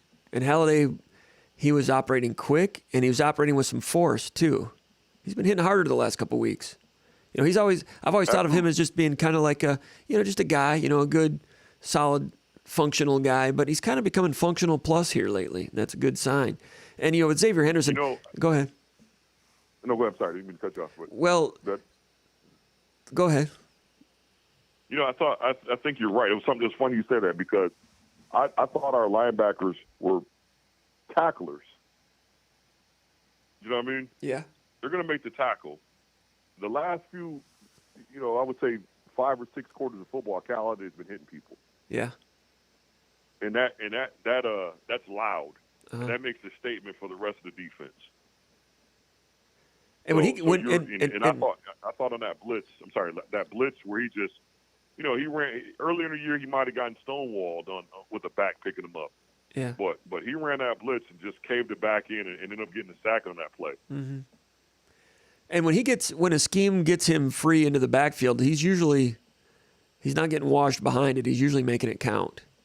And I think Brule did some of that in this game, but I think that's where Brule can improve a little bit, because he gets himself into the backfield there a few times. Brule does, but he kind of gets washed behind the quarterback sometimes.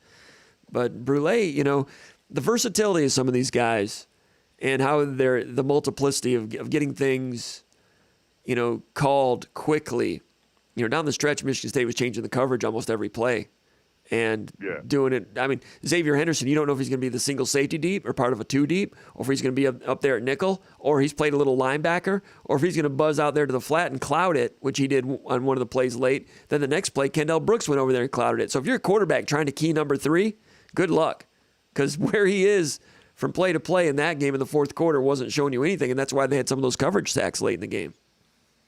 I thought that dime look late confused the heck out of Illinois. I think it confused the heck out of them because they were looking to go to that tight end, and we went dime. And, one time we had the backer carry him down the hole. Uh-huh. The next time we had Henderson playing man on him. I think that dime look confused the heck out of him. And you're right, got us a couple cover sacks and some incompletions just because it was, something that I don't know how many snaps on film is there of us playing dime with X as basically as the wheel backer, so that definitely caught them off guard. And you know what? How about kids? We gotta give some love to Malik Spencer getting there, getting his sticking his face in the fan and being willing to mix it up. Look, I like these little young safeties. I think we might have a couple pair kids that are going to be all right. Then you throw in Tatum. There's some young kids coming. Yeah. And I sent you the text earlier. I don't know it was earlier in the week, and I said, how would this defense look right now with a healthy Snow and Bogle? Yeah. If you would have had, I mean, is that something? If you had Henderson all year, we would have, what's that? If you had Henderson all year and Snow all year and Bogle all year, it's a really good defense. I think it's a top 30 defense in the country. Is that something we would have? So maybe when we were, folks like, oh, injuries are excuses. Maybe we're starting to see that, we had a bunch of guys playing out of position or not quite ready to play.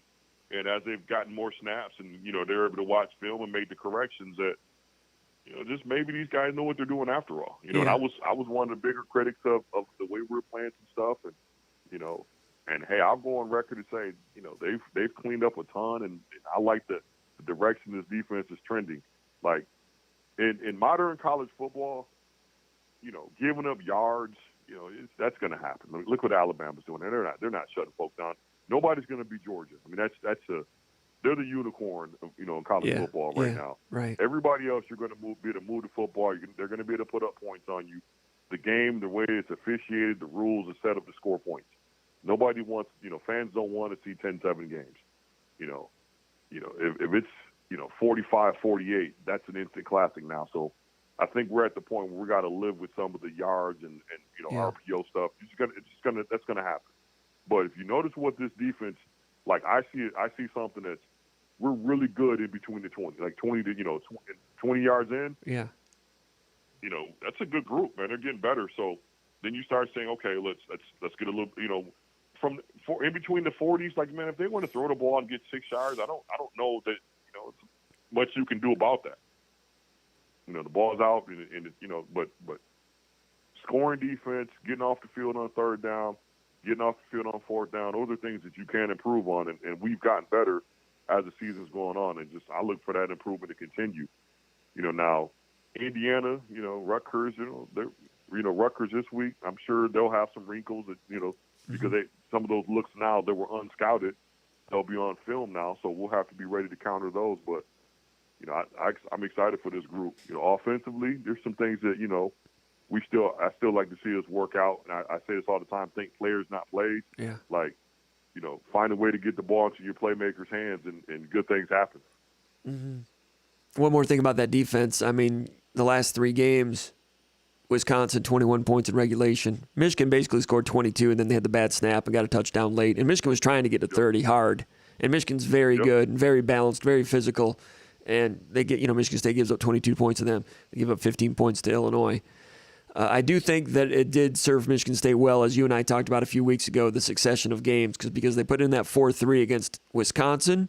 They were physical, won that game, and they had it at their disposal against Michigan, but they played more regular 4-2-5 against Michigan with Angelo Gross on the field. But preparing for Wisconsin helped in a manner of speaking against Michigan's outstanding offense, and then it helped in the third game against Illinois, similar styles of play. And Michigan State just kept getting better and better at it, and they presented the Illini with a defense that's more ready and prepared than anything Illinois had seen, with the possible exception of Iowa. I mean, that was a good, that was a tractor pull. That game was. Iowa played good defense that day. But Brett Bielema, I was talking about this with Konendijk yesterday for the VCast. Bielema might have been, he's looking at the film and he knows what people are saying about Michigan State coming to town at 3-5, having a bad season. They're all messed up. He turns on the film and then they play and lose. Then he watches the game film and he's got to be saying, "Who the heck's Jalen Hunt?" And who the heck's Deshaun Mallor? Well, these guys, Hunt's a 4-star or close to it or something like that. And who's this guy Jaden Mangum coming up and cracking somebody? Oh, he's a 4-star. Jalen Berger, of course, everybody knows who he is, but I'm sure Bielema was like, dude, this team's 3-5, and they lost some players, but they had some other players too. And Bielema was like, don't kid yourself. Sure. This team had some talent. Xavier Henderson, 4-star. Sure. Yeah, I think when they went back and you got to go back and you watch the film.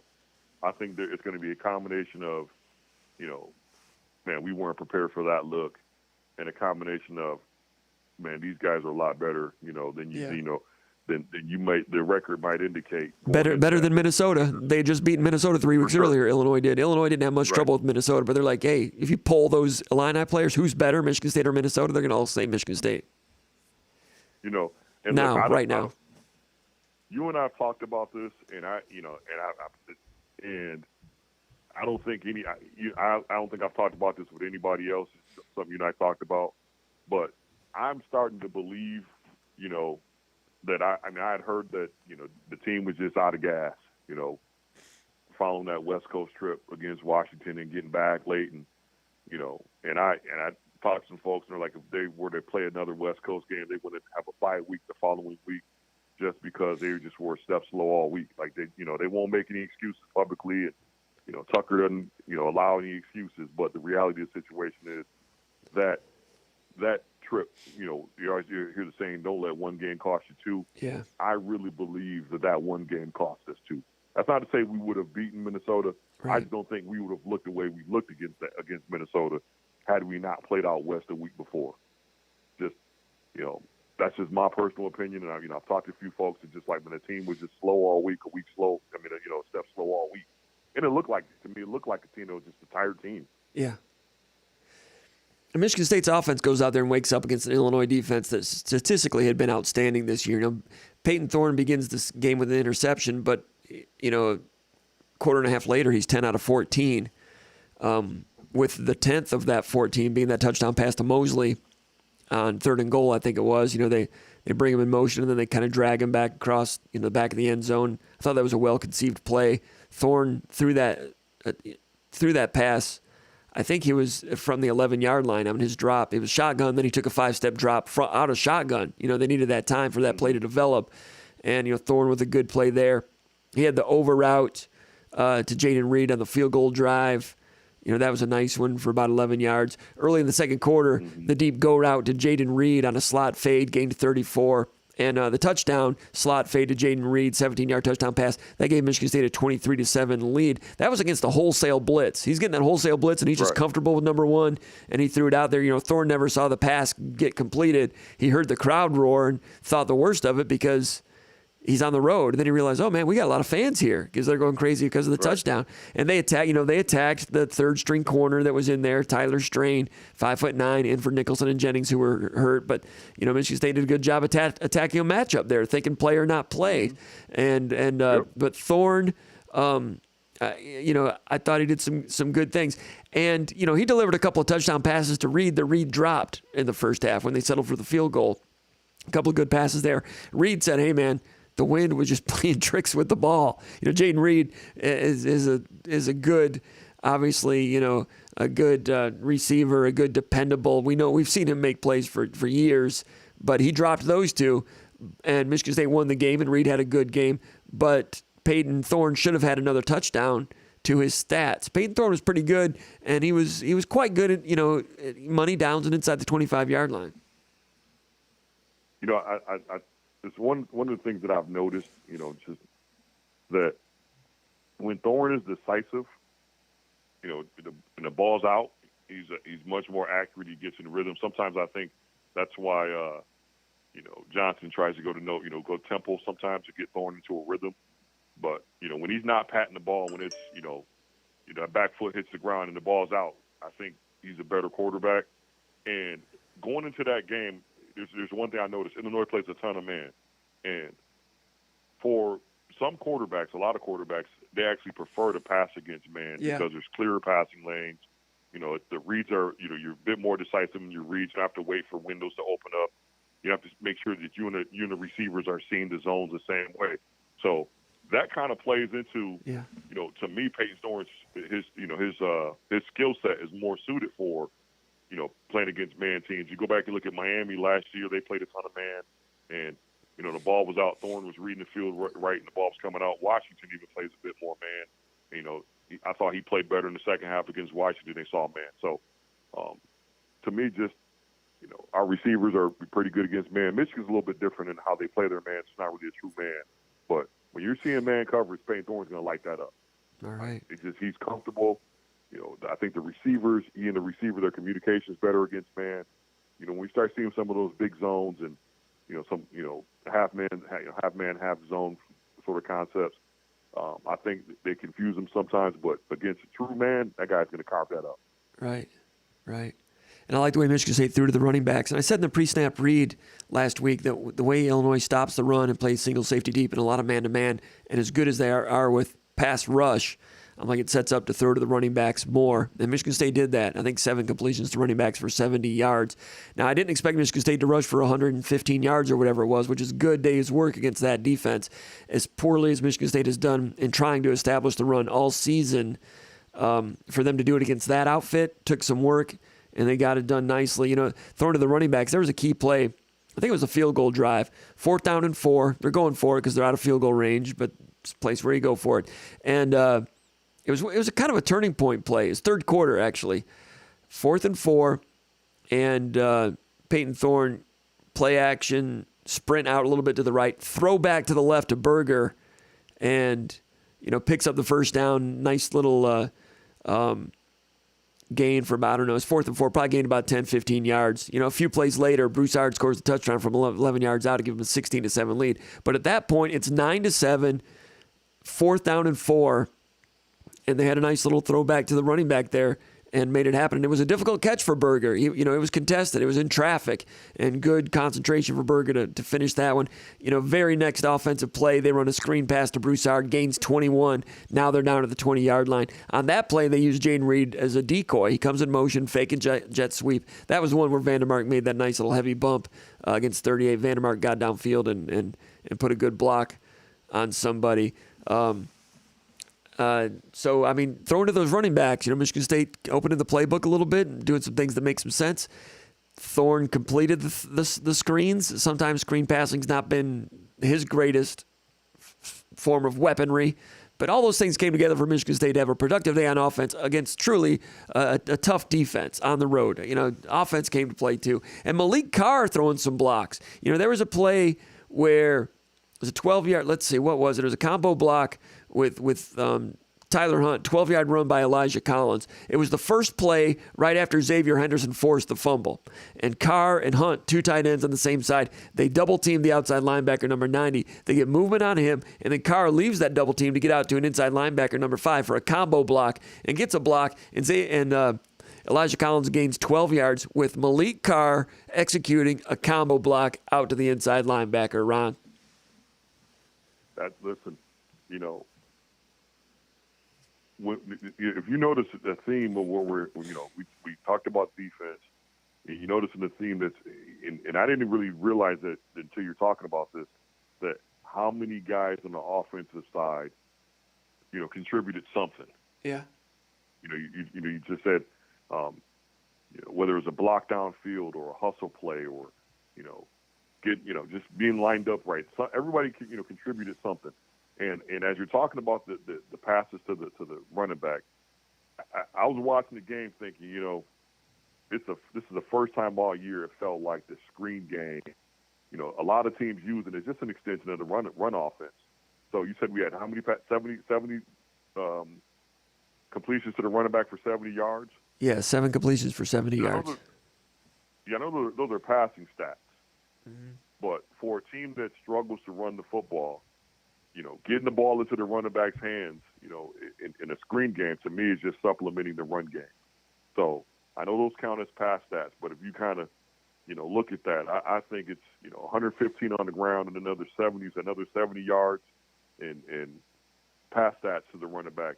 If you can get 200 yards of production from your running backs every weekend, I mean, you're on to something with that offense. So, I mean, we're upwards of 200 yards, close to 200 yards between rushing and, receiving yards. That's, I think then you're opening up where now the receivers are going to be open. Your tight ends are going to be a little bit open just because you can't cover everything. Yeah. And, and that screen, like you said, this is the first time in a while I can remember us executing.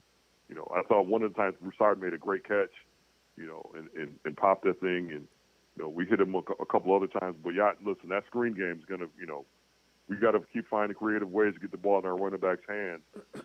When just running up into the, into the middle of the line may not necessarily work. But you still got to keep the defense honest. But at the same time, there's more than one way to get the ball in those guys' hands. I was glad to see them use the screens. But yeah, just looking over at the offense. And how about, how about Brandon Baldwin? Yeah. Brandon Baldwin. I don't remember hearing his name called. Right. And listen, if you're an offensive lineman, your name's not getting called. That means you're doing something right. Right. We had Baldwin out there. Solid game. And that Illinois front, that's a pretty good group. Yeah. I mentioned that earlier in the show. I mentioned, that play where Jaden Reed was ruled out of bounds. That one. It's 3rd and 7, fourth quarter, 12 minutes to go. And Baldwin had number 49 one-on-one. That's Seth Coleman. And Seth Coleman is 6'5", 240. He runs the hoop. He's number 13 in the country in quarterback pressures. That's a legit pass rush matchup difficulty for Brandon Baldwin. And Baldwin, good quickness, lateral quickness, kept his knees bent, quick feet, long arms, made contact, maintained contact, pushed him on back behind, and gave Thorne a chance to deliver a ball to Jaden Reed, ruled out of bounds. But Baldwin matched up one-on-one with no help against 49 and did a pretty good job. That guy 49's been giving people trouble this year. So Baldwin made a nice play there. There was an outside zone where he kind of got buckled back a little bit. He's got to become more firm when he's on the move with some of the zone blocking. But he's a work in progress, and you're right. He didn't spring any leaks.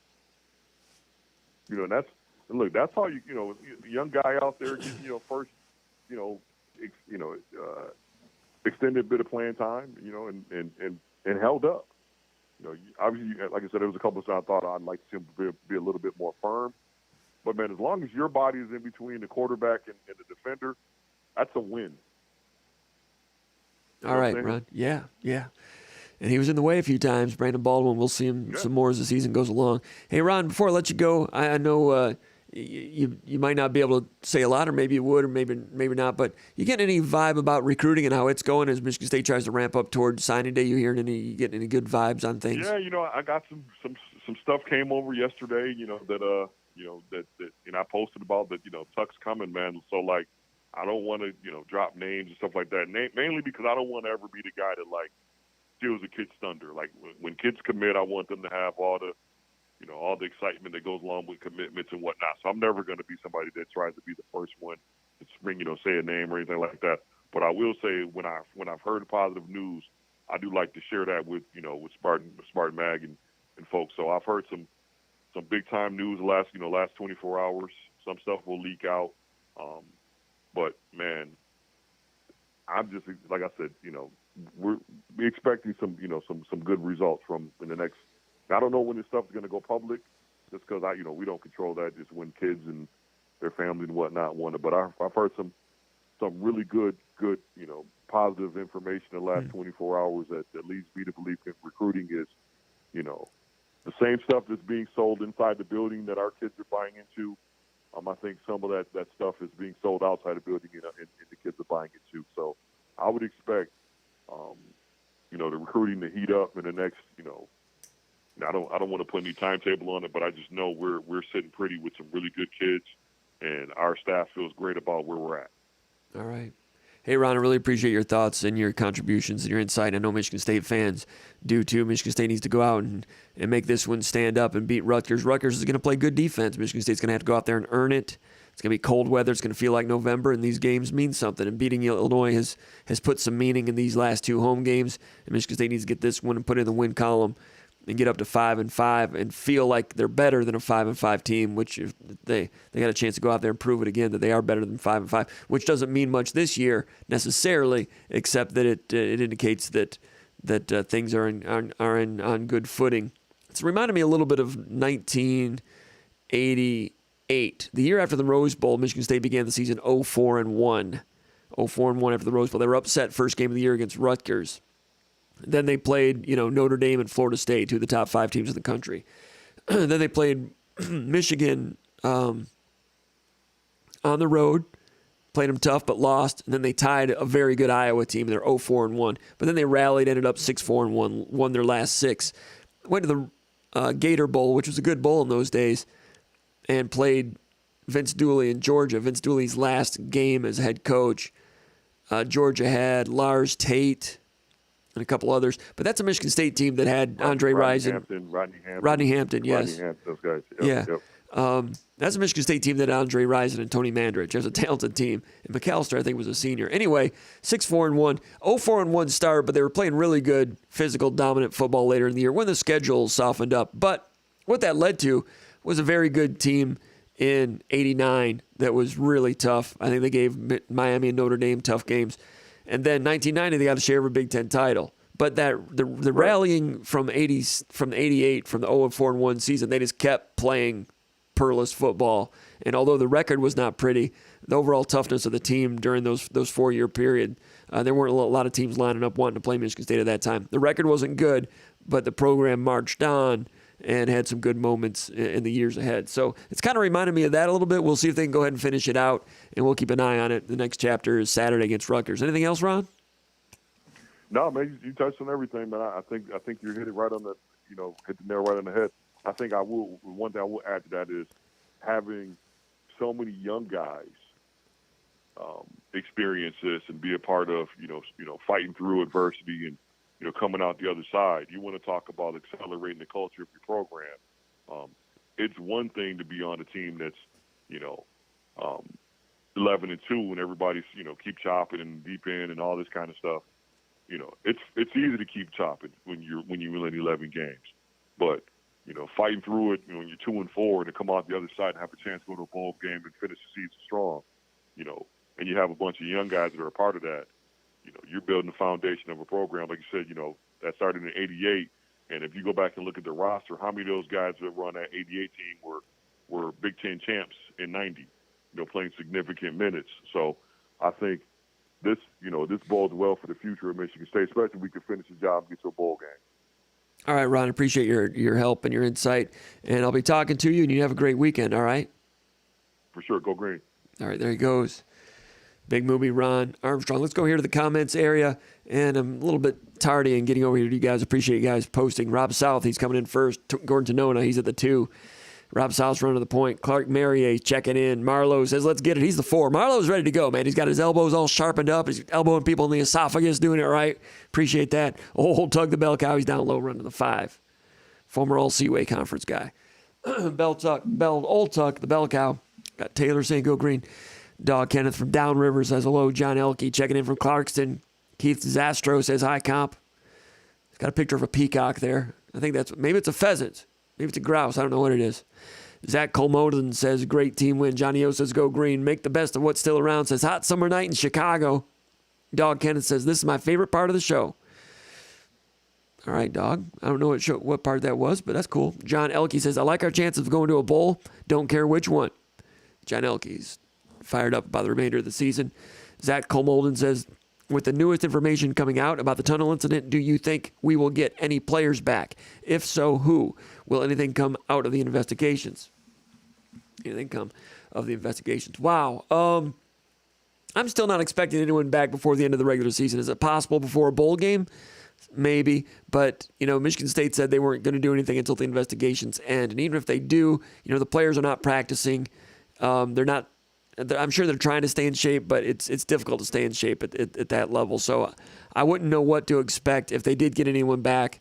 But Zach says with the newest information coming out about the tunnel incident, and newest information, there's some indications, as you all have heard, that there's some allegations that Michigan actually initiated the physical confrontations, which changes a lot if you're looking at assault in the state of Michigan and who's actually culpable.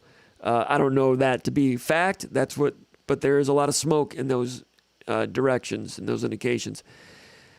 And that wouldn't surprise me, though. I mean, what we saw was video of Michigan State doing some players doing some really ugly things, and a lot of people were uncomfortable with the seeing human beings outnumbered like that. I wouldn't think they would do that unless the provocation was pretty serious, but still, that doesn't excuse it. But when the cameras go on, that's after it already started. Is there a camera of what actually instigated it? Are there eyewitness accounts from state police officers that saw things a certain way? It's my understanding there are some things along those lines. I don't know what they are. We've heard some rumors, but I can't pretend to know exactly what factually happened. But in your question about getting players back, I don't know. I think it's going to go on for a while, I'm guessing. I don't know, though. I mean, if the Big Ten came out with something, the Big Ten hasn't said anything yet, and they're hearing things from both sides. A lot from the Michigan State side and law enforcement. And I guess it's possible if they came out and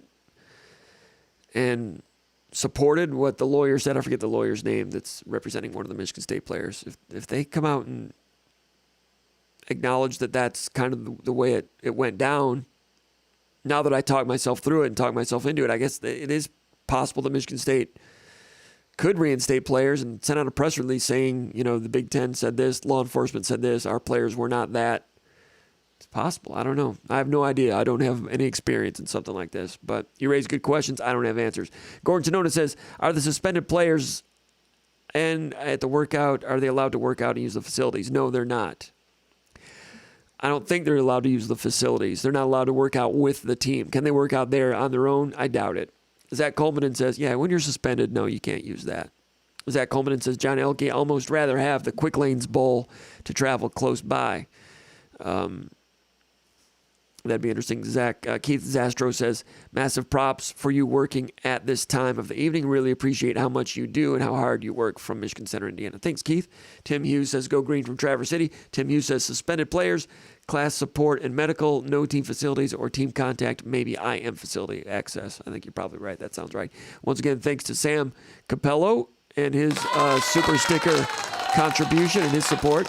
Keith Zastro says, now that the Oregon coach is staying put, have our chances of flipping more all but vanished? Okay, I guess I didn't realize he's staying. Well,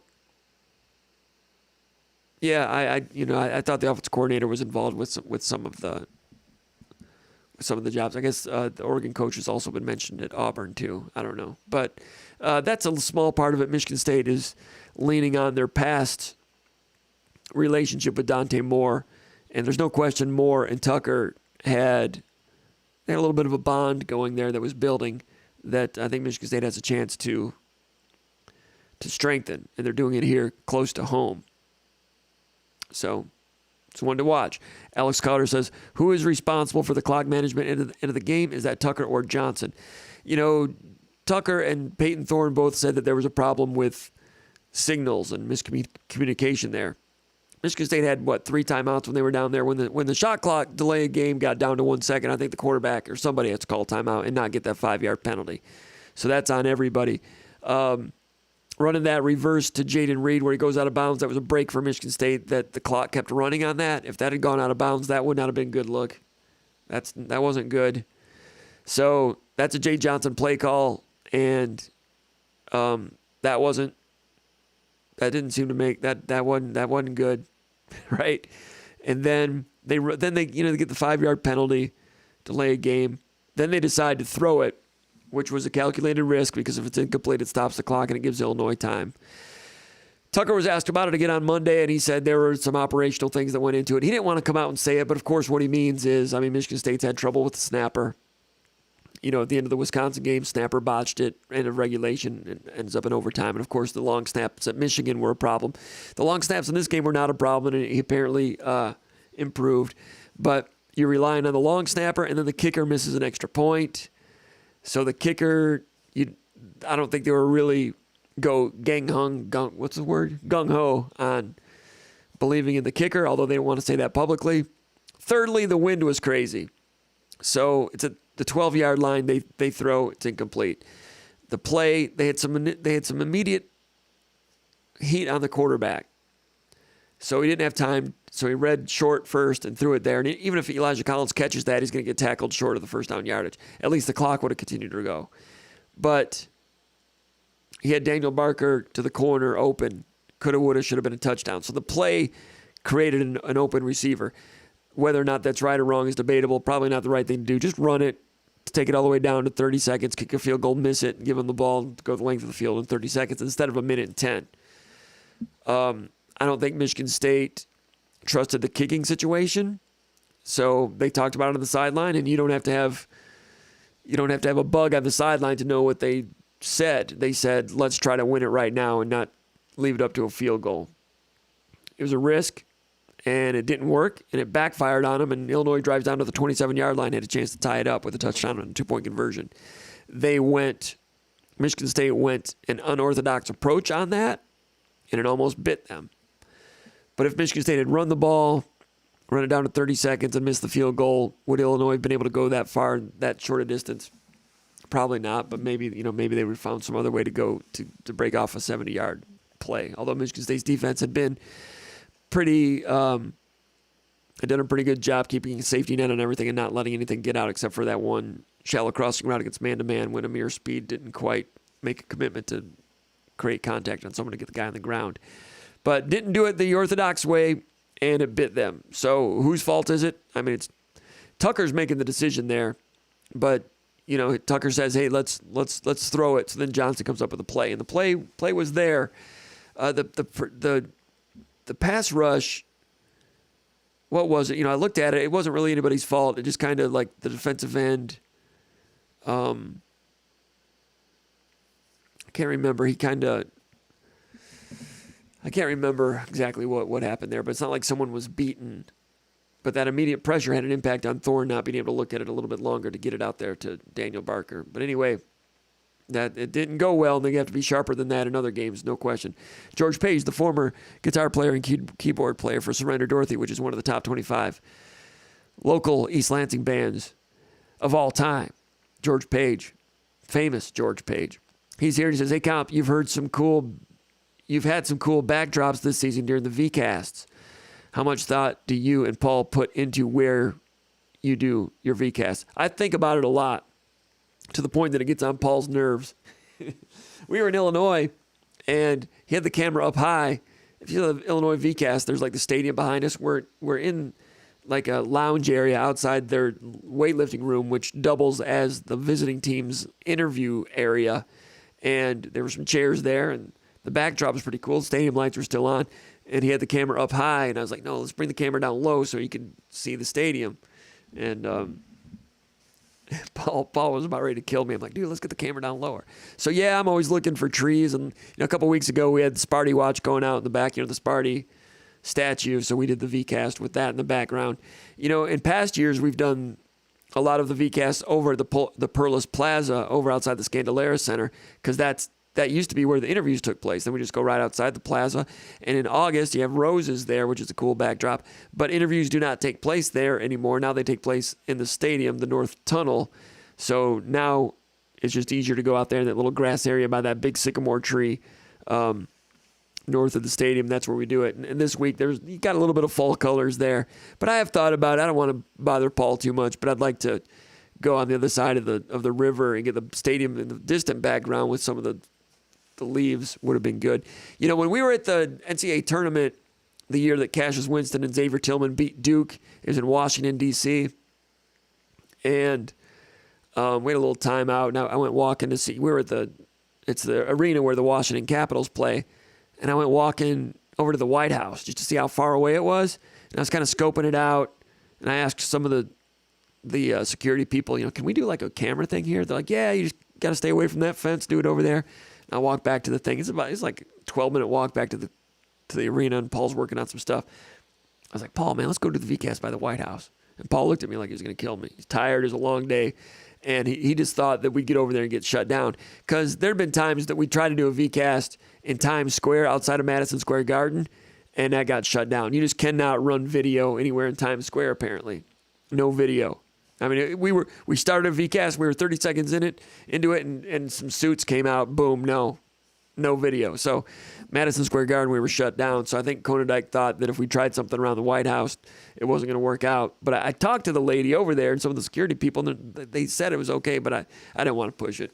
So we almost had one with the White House in the background, but didn't happen. But yeah, I put a lot of thought into it. We put a lot of thought into it. And when we can get on the field post-game, that's always a good look in the stadium. And I just like being outside. I mean, if you're inside on the basketball court, that's good. I don't like a wall. I like, stadium and seats behind you. And I've never been big about trying to fabricate a studio, because if you don't do it really well, a studio can look really cheap. So I'd rather just be out there, remote locations. Good question. Thanks for asking. C-Dog says, it was nice to see Izzo say tired of seeing Michigan State always portrayed as bad guys a few days ago. He says, I agree. He says, if Michigan could control themselves a little more, 2018 field incident, the tunnel doesn't happen. I agree with that, and I wrote something about that a couple weeks ago, and I took a beating on social media for that. But that's the way I see it. I don't think I'm going to go into it again here, but I mean that's what Harbaugh's wanted. And back in the old days, Perlis and Schembechler and Perlis and Moeller, I mean they went at it, but there was respect there, and you would never see, some of the stuff that's gone on. And it's going to continue to go on as long as Harbaugh's the coach there. And the part they can do what they want. That's fine. The part that I don't like is that there's a lot of young people, a lot of young athletes in the state of Michigan that see that, and they think if they see the University of Michigan doing that, then that's okay. Then I'll do that in my JV game tonight. And sooner or later, you get a culture throughout the state of Michigan where young athletes think it's okay to taunt an opponent. I'm an old guy, and maybe I'm wrong, but back in the 70s and 80s, you did not disrespect an opponent. You didn't disrespect the game that way. All the coaches were that way. You don't disrespect an opponent. And why were coaches that way? Because Schembechler was that way. Because Paterno was that way. Because Dan Devine was that way.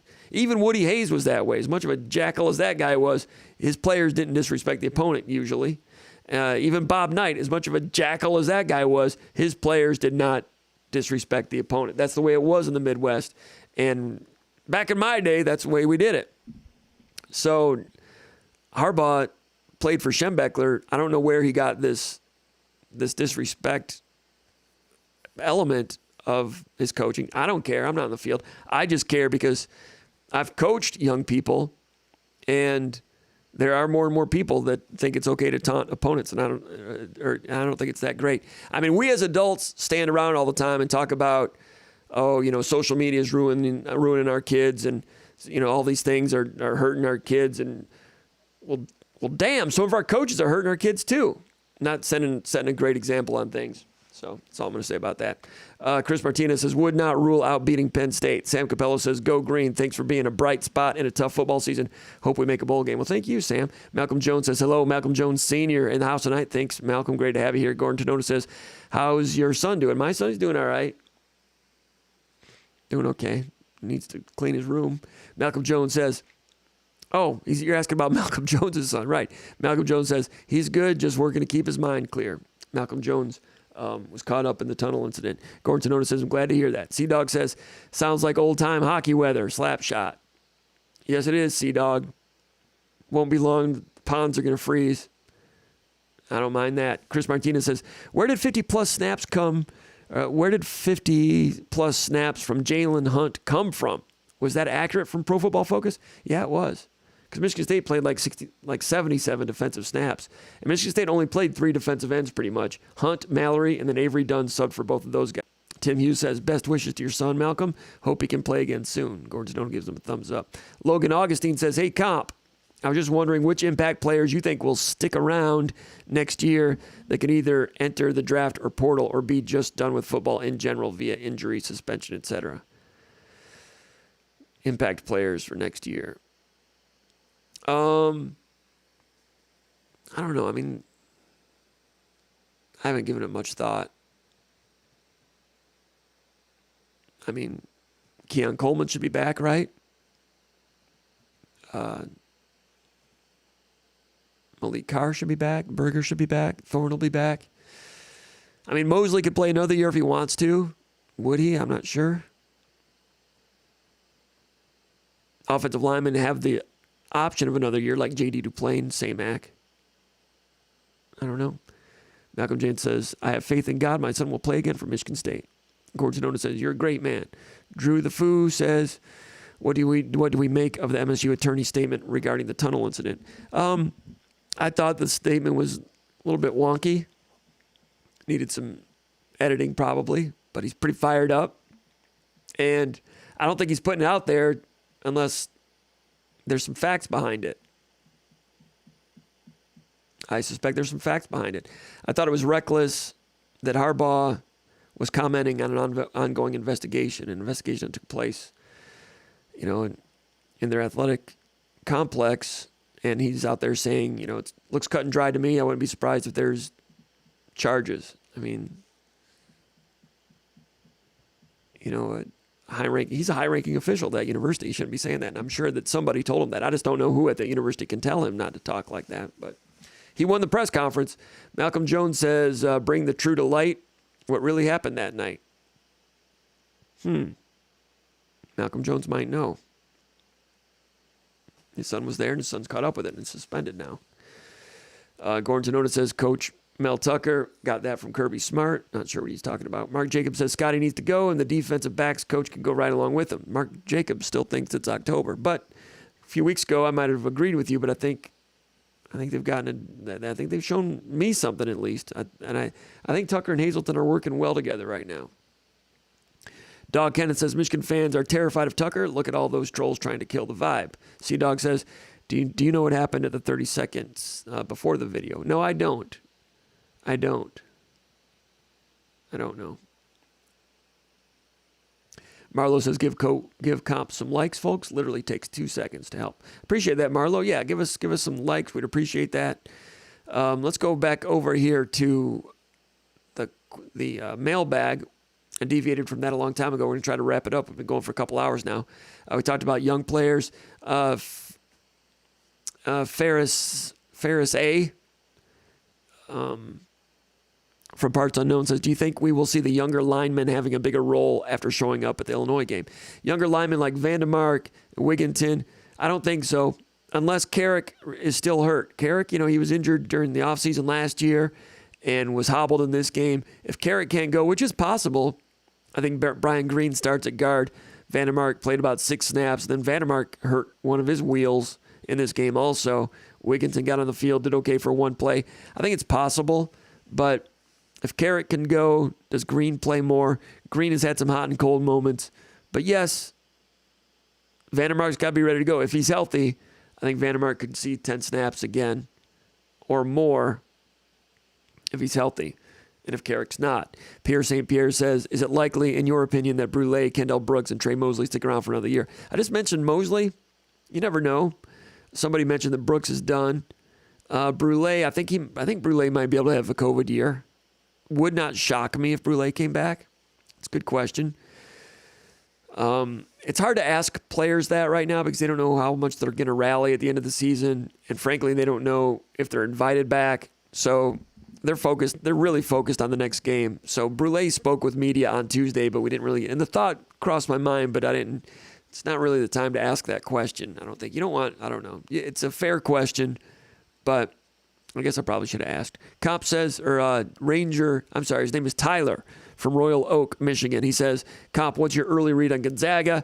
Do you anticipate our guards being able to disrupt their offense enough to slow them down? He says, do you think we will do anything different to guard Timmy other than one-on-one? Now, it'll be Timmy it'll be man-to-man. I know Michigan State worked on, zone, but this isn't the team that you zone. Gonzaga, Drew Timmy, one of the, he's a first-team All-American guy. You guys know that, 6'11", kind of a versatile 4. He'll start at the 4, and they got a big man that starts, Elton Reed, at 6'11" as a center. But Timmy's usually, Elton Reed, the first game played like 12 minutes or so. So Timmy's usually the biggest guy on the court. Face up, versatile, good player, skilled player. Averaged 18 points per game last year. Only made 8 3-pointers, 28% from 3. And he's been working on his 3-point game. So you don't necessarily have to go out there a long way from the rim to guard him. When he's at the 5, can Matty Sissoko guard him? Sissoko, that'd be interesting. I mean, Sissoko, that'll be difficult. But Sissoko's really coming along to be a serviceable, functional big man. But this is not like, I mean, Timmy is skilled, 16 feet and in, very skilled. So got to get into the film and see what his fakes are and all those things. Malik Hall, I think, is a fairly well equipped to have a chance to play defense on him. Michigan State's guards, can they slow down Gonzaga? You know, talking to Izzo yesterday after practice, he's really impressed with Gonzaga and how quick they are in transition with the pass ahead. So Michigan State has had some playing groups that are not swift of foot. When Michigan State has Malik Hall at the 3, he's slow as a 3. And if he's on the court with Pierre Brooks is slow as a 2 and a 3. That is 2 slow wings. They've got skill, but when they're on the court together, it's the slowest pair of wings of the Izzo era, I would say. Jackson Kohler's not fast. So transition defense is usually not a problem for Michigan State, but it could be a problem in this game. Gonzaga, number 2 ranked team in the country, 28-4 last year. They returned 6 of their 8 starters. They lost Chet Holmgren, number 2 player drafted overall. Andrew Nembhard was kind of their heartbeat backcourt guy. But they bring back 3 double-figure scorers, Timmy, and then they added Malachi Smith, a 6'4 guard from UT Chattanooga. He was the player of the year in the Southern Conference. Malachi Smith, a 6'4 guard, he scored 15 points in their opener against, was it Florida Northern or something like that? It was some school I never heard of. And judging by what Izzo said, there was not a lot to glean from the second half of that game, but they were still working on it, scouting it. You know, Julian Strother is a guard forward, 6'7" junior. He had 16 points in the opener for Gonzaga. He was the number 4 scorer last year, 11 points per game, 36% from 3. Really good shooter, Razir Bolton, 6'3" senior. Averaged 11 points per game last year, 46% from three-point range. 46%. Legit. 94 out of 139. That's busy. Wait a minute. It's not 19. It must have been 64 out of 139. I must have typed that in wrong. But he was 3 out of 4 from three-point range in the opener. Rasir Bolton, 6'3". So, who's a defensive stopper on the perimeter? I mean, Tyson Walker is moving his feet extremely well in defense. He's excellent. A.J. Hogarth's got more length, so I'm thinking maybe Hogard guards Bolton, put more length on him. But, you know, with screens and switches, they all end up playing him. Jaden Akins, how much can he play? Would he start? Would Malik Hall start at the 3? Not sure. But, I mean, Gonzaga's good. It's going to be tough for Michigan State to win that game.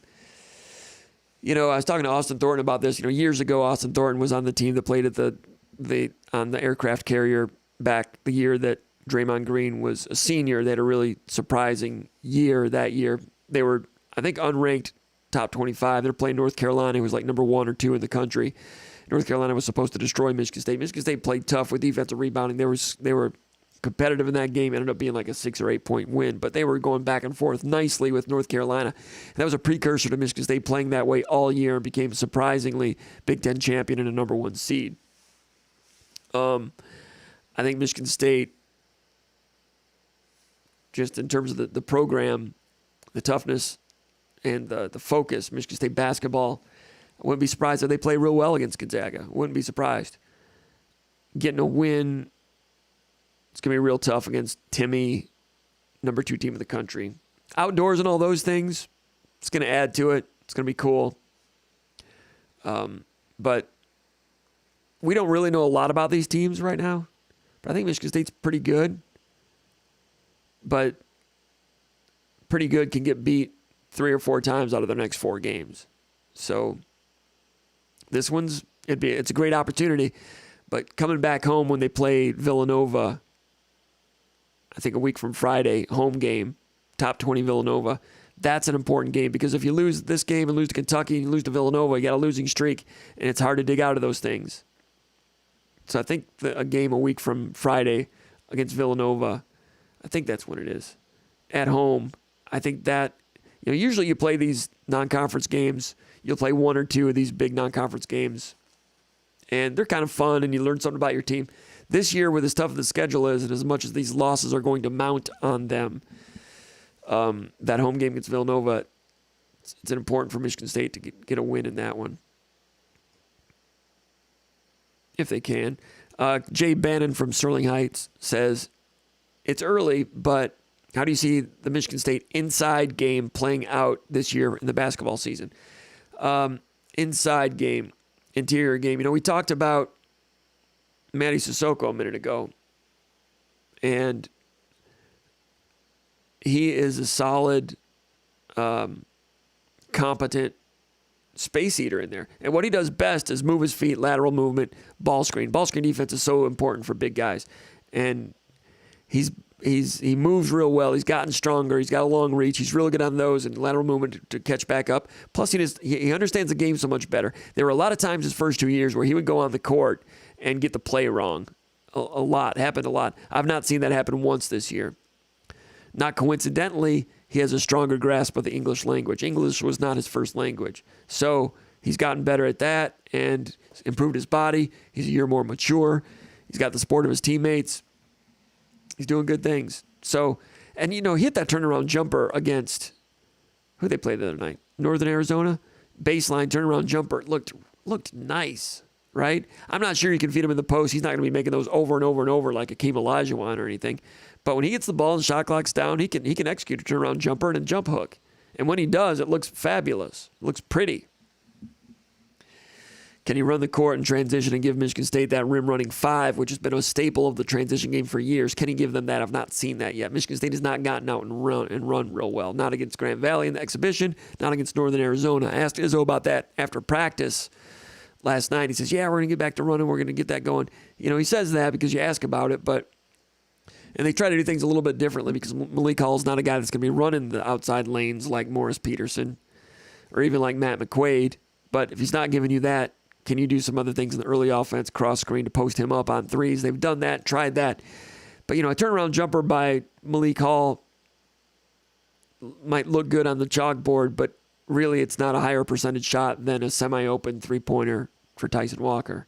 And semi-open three-pointer for Tyson Walker is worth 3 points, which is 50% more than a tough turnaround jumper. So the transition thing, I'm not sure if it's ever going to come around, but that's something that's been so important for Michigan State over the years, and they've never really had a real good run in the NCAA tournament without that, and we've not seen that yet this year. That's a concern that I have right now. Let's go to Sparty from Pawleys Island, South Carolina.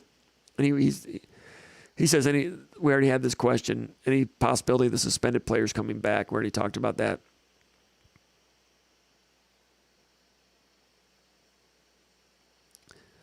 I vote socialist says, any chance if all our realistic options are bad that Michigan State would just not take a quarterback in this class?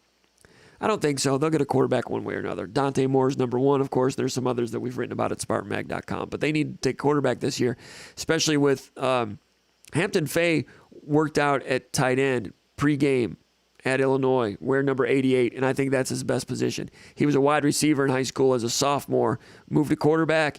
He has a lot of speed. He was a hurdler. You might remember some film of him in high school, Hampton Fay on a keeper at quarterback, went like 85 yards for a touchdown. The guy can move, and he has the hands of a former high school sophomore wide receiver. The quarterback thing with him was almost like it was a project. He had an arm, he had stature, had some mobility. I thought that he was a project as a quarterback. He reminded me of Connor Cook a little bit because Connor Cook was very raw in high school. He was just a big guy that could run and had a strong arm, and he was developed into becoming a very, very good college quarterback. But if you looked at Connor Cook in high school and Peyton and Hampton Fay in high school, it's kind of similar. They gave Hampton Fay a shot, not really working out. He's behind. He became behind Caton Hauser, the true freshman, and he was behind, of course, Noah Kim. So they needed help at safety, moved him over there. I always thought that tight end would make more sense, and that's where he is now. And he's all of 6'4" at least. He's probably 6'5", and sometimes former quarterbacks can make it at tight end. And I think he's got the bone structure to put on some mass. I mean, we've seen Tyler Hunt put on some mass and become a functional tight end. I think Hampton Fay has more athletic speed. So I think Fay, if he wants to embrace it, I think he's got a future at tight end.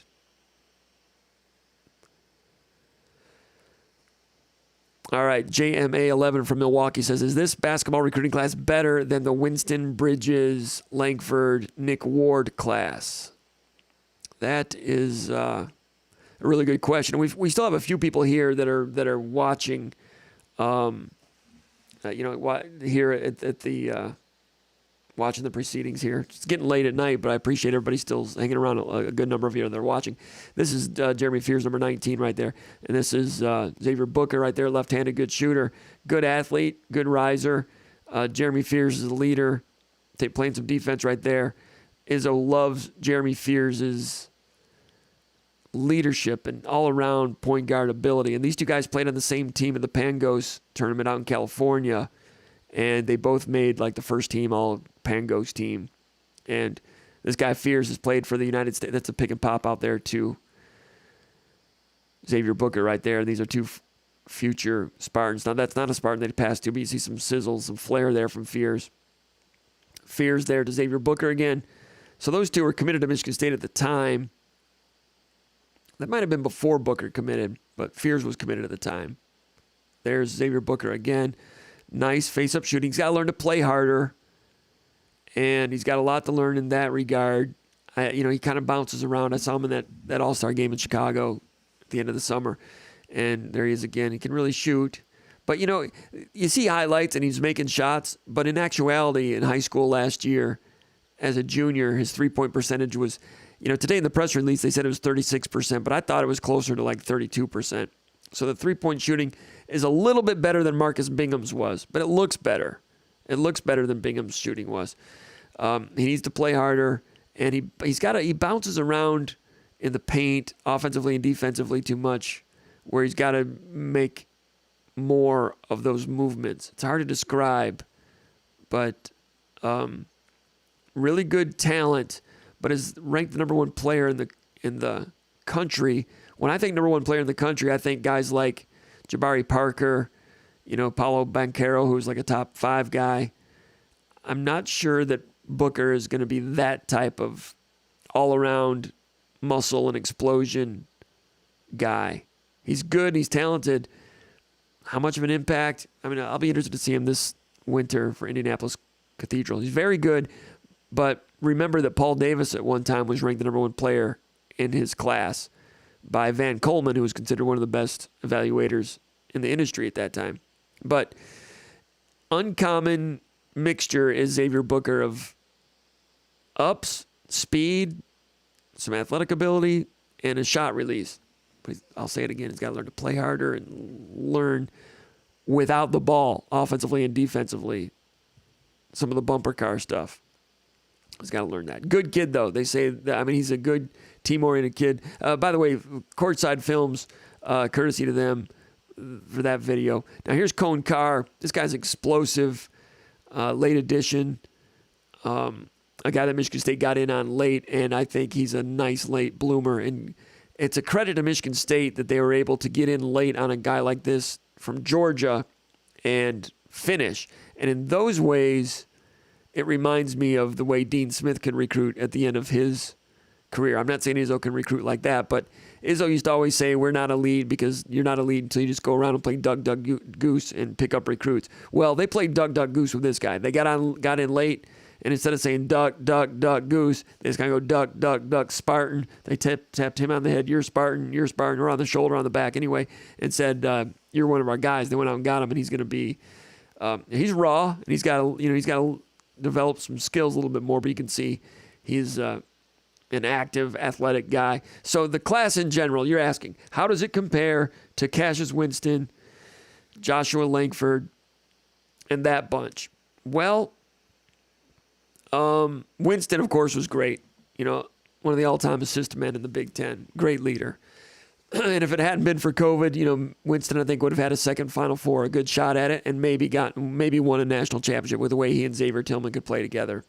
Bridges, very good as a freshman. I didn't love Bridges and that team as a sophomore. I loved Bridges as a kid back then, and it's just terrible what's happened with him. I'm just shocked and surprised by what went down there because I never would have thought that out of him.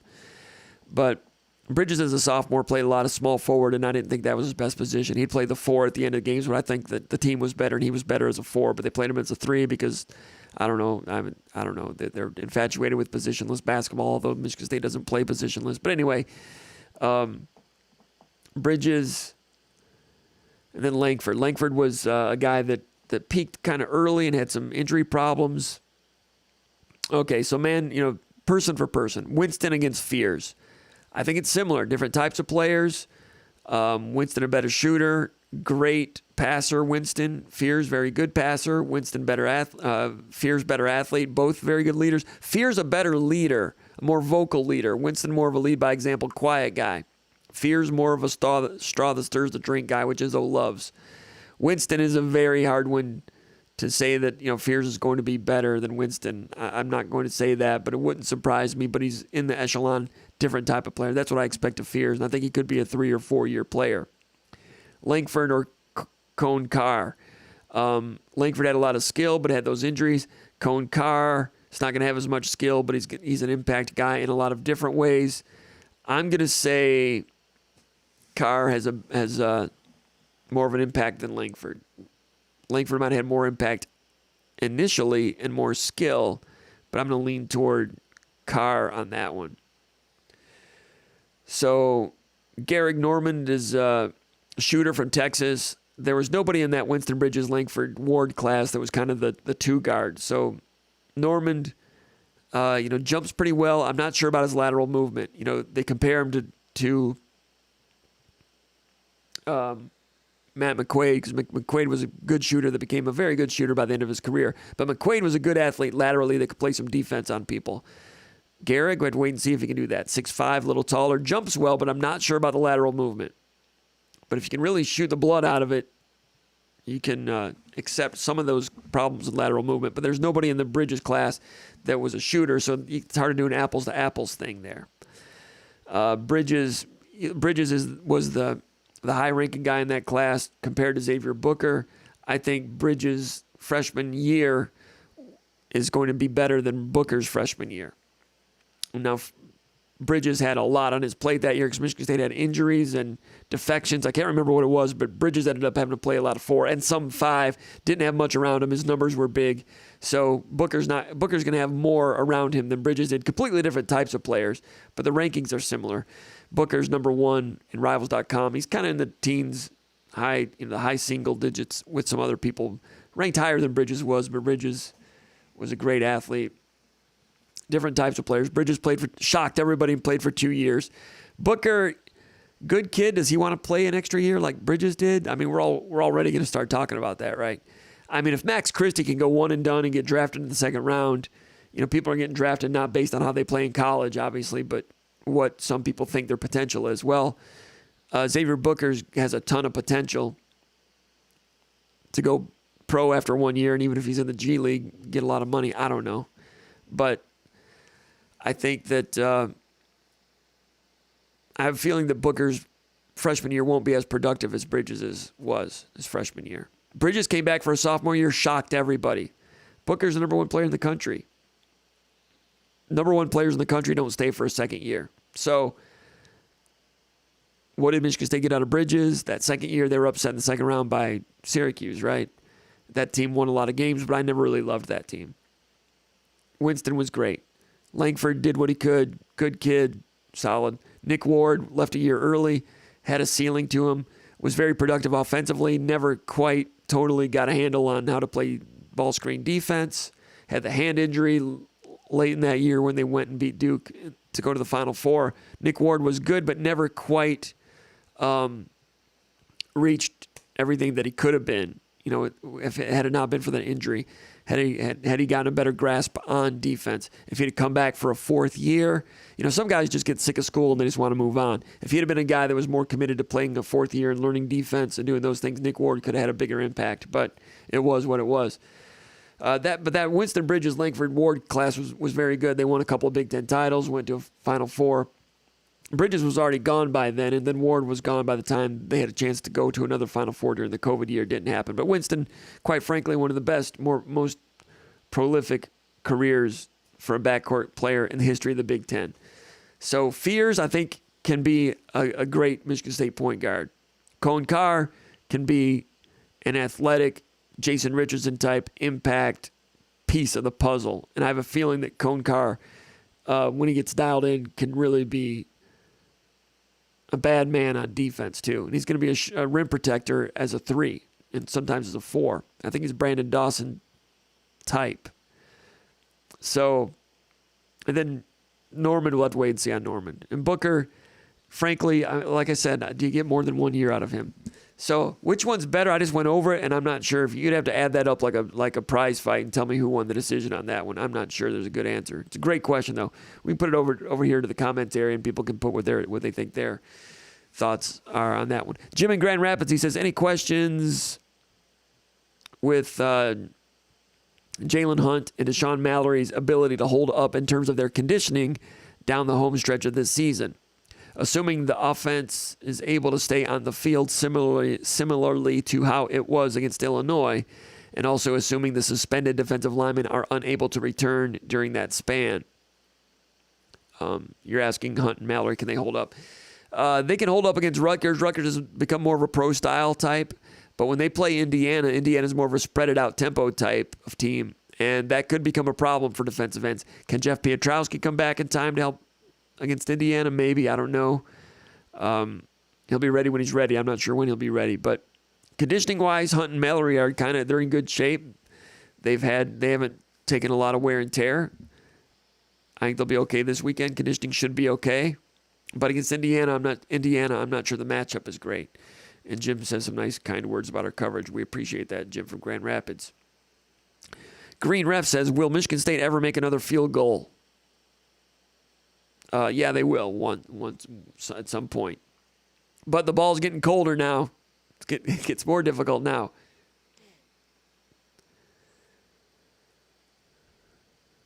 All right. And I think that's it. Go Green Forever says, please address the trashing of the locker room at Spartan Stadium by Michigan a few years ago. Did it really happen, or is it urban legend? If it did happen, why didn't Michigan State publicize it and show photos? Good question. Yeah, I hear that it did happen. I'm not sure to what extent. I'll have to ask some people that were close to it just for a little more information on that in the future. A lot of people want to hear about that and why was it not publicized more.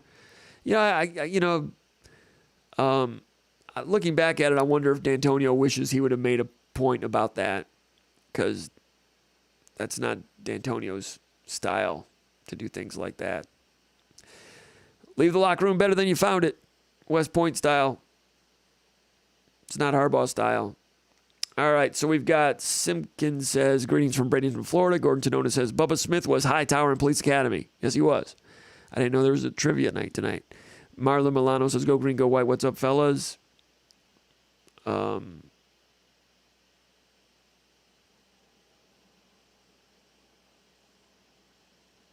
Pickens is asking if we're having a geological event in Lansing. No, I'm filming this from the laptop, and sometimes I have a habit of hitting these tables, and that's what happens. I apologize about that. I've got to stay away from that.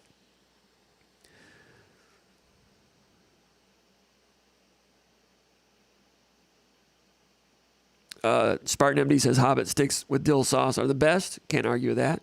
Account 22 is a Michigan fan. He was contributing to the conversation today in a very, very good, constructive manner. We appreciate that. Ryan 2985 says before last week, 4 out of 5 of the top 5 freshman running backs in the country were 3 stars or lower. Tons of studs at that position every year.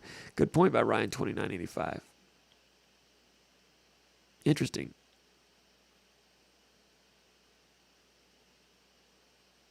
Henry says, go green. Y'all think we got a chance against Rutgers? I'd say Michigan State has a chance. Ryan 2985 says, have not heard that name in a while. DeAndre Cobb.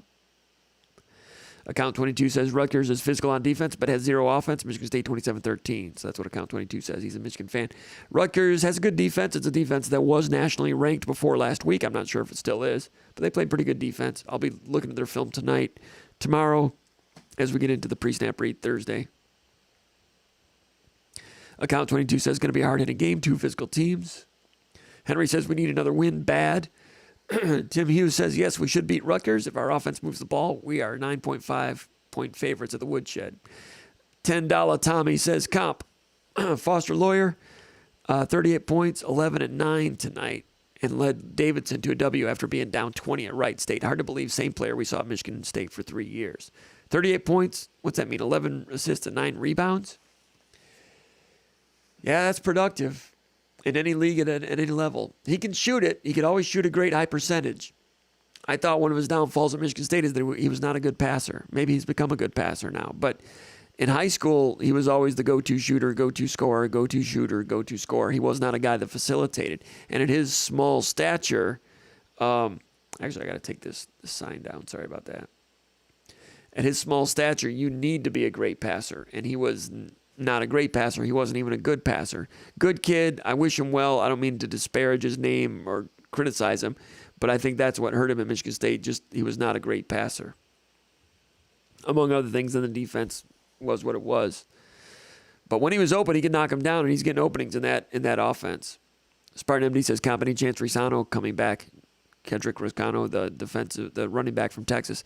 I doubt it. He says that he's going to keep Michigan State in the running, but usually when someone decommits, especially when they're that far from home, they don't come back.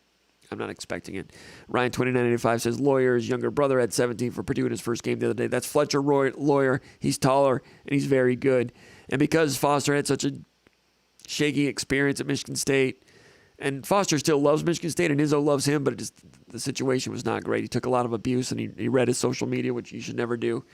I don't even read social media. I heard I got abused with that article that I wrote a couple weeks ago. I never saw any of it. I tweet out, but I don't read replies. I just don't. Anyway, I just don't have time. But Foster took a beating when he was here. Feel bad for him. But because he had such a negative experience, there was no way Michigan State was going to go out and get his brother Fletcher. He went to Purdue, and that's a good place for him, and he's going to be very good down there. $10 Tommy says, I believe Purdue plays Davidson next month. That's interesting. I'll have to watch that one. And I think that's going to do it. We got some other posts here.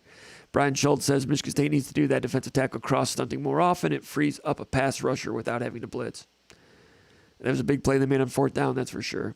They've done some stunting here and there. Most of the stunting that Michigan State does in the pass rush, it's a TE stunt, a tackle defensive end working together rather than two defensive tackles. But when Slade is in there with Barrow, they're both such good pass rushers that if they do stunt, I think you're right, that can do some things in the pass rush. But is Slade going to be available? He dinged up his lower body again, and you have to be concerned about Lawyer or Slade. I've not heard how he is. Brian Schultz says, I noticed on one play that 53, Brandon Baldwin, the left tackle, did not maintain contact on his block, allowing an Illinois defender to come off him and make the stop in the hole. Yeah, that might have been that outside zone play where he kind of got pushed back. Brian Schultz says, 74, Gino Vandermark looked very good, very firm in his blocking. I would agree. Spunky 181 says, does Nateote even play? Played one snap down to the goal line situation, made a tackle. I expected Nateote to play more in this game because Windman being out, but instead it was Van Sumeren came back. He had a hand injury against Michigan. I didn't know what Van Sumeren's availability was going to be, and if Van Sumeren hadn't played, I think Nateote would have played more. But Nateote's not been bad when he's been out there. He's not really fast, and he's not really big, but he kind of has some pop to him.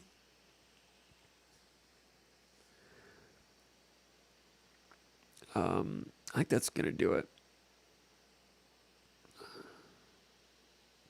Keith Tunstall says, I hope Brule comes back because I truly believe he's starting to understand his role on defense. I would agree with that.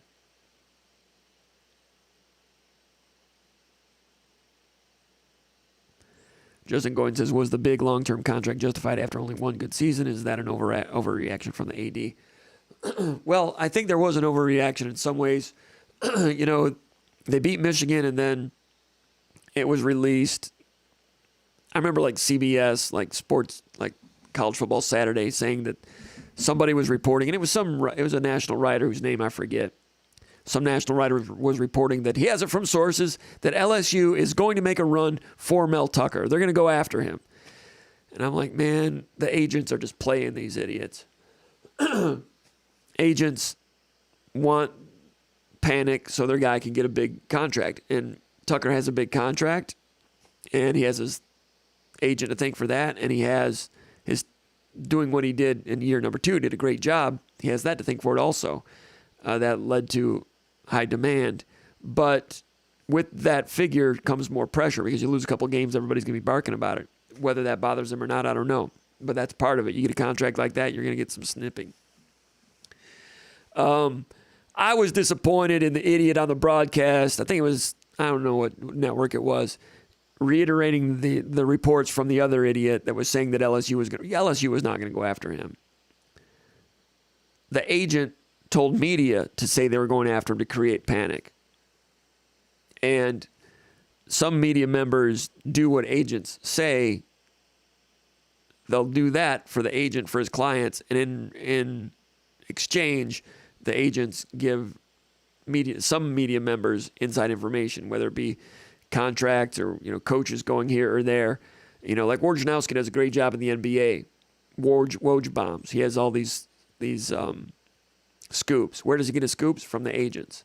So if you're doing that for agents, at some point you have to do favors for agents. And I'm not saying Wojnarowski does that for agents. I don't know. But in this case, a writer did a favor for agents, and then the network blows it up and it becomes a thing. And it did force Michigan State into action. LSU was not going after him. However, I do think Oregon, as the dominoes went down and Oregon's crystal ball went to Miami and the Oregon job opened up, I do think Oregon would have went after Tucker, and Michigan State, one way or another, would have had to come up with that type of going rate contract. Whether it would have happened before or after the Brian Kelly deal or before or after the deal that Cristobal got at Miami, he would have gotten something in that neighborhood one way or another. Is that a panic move?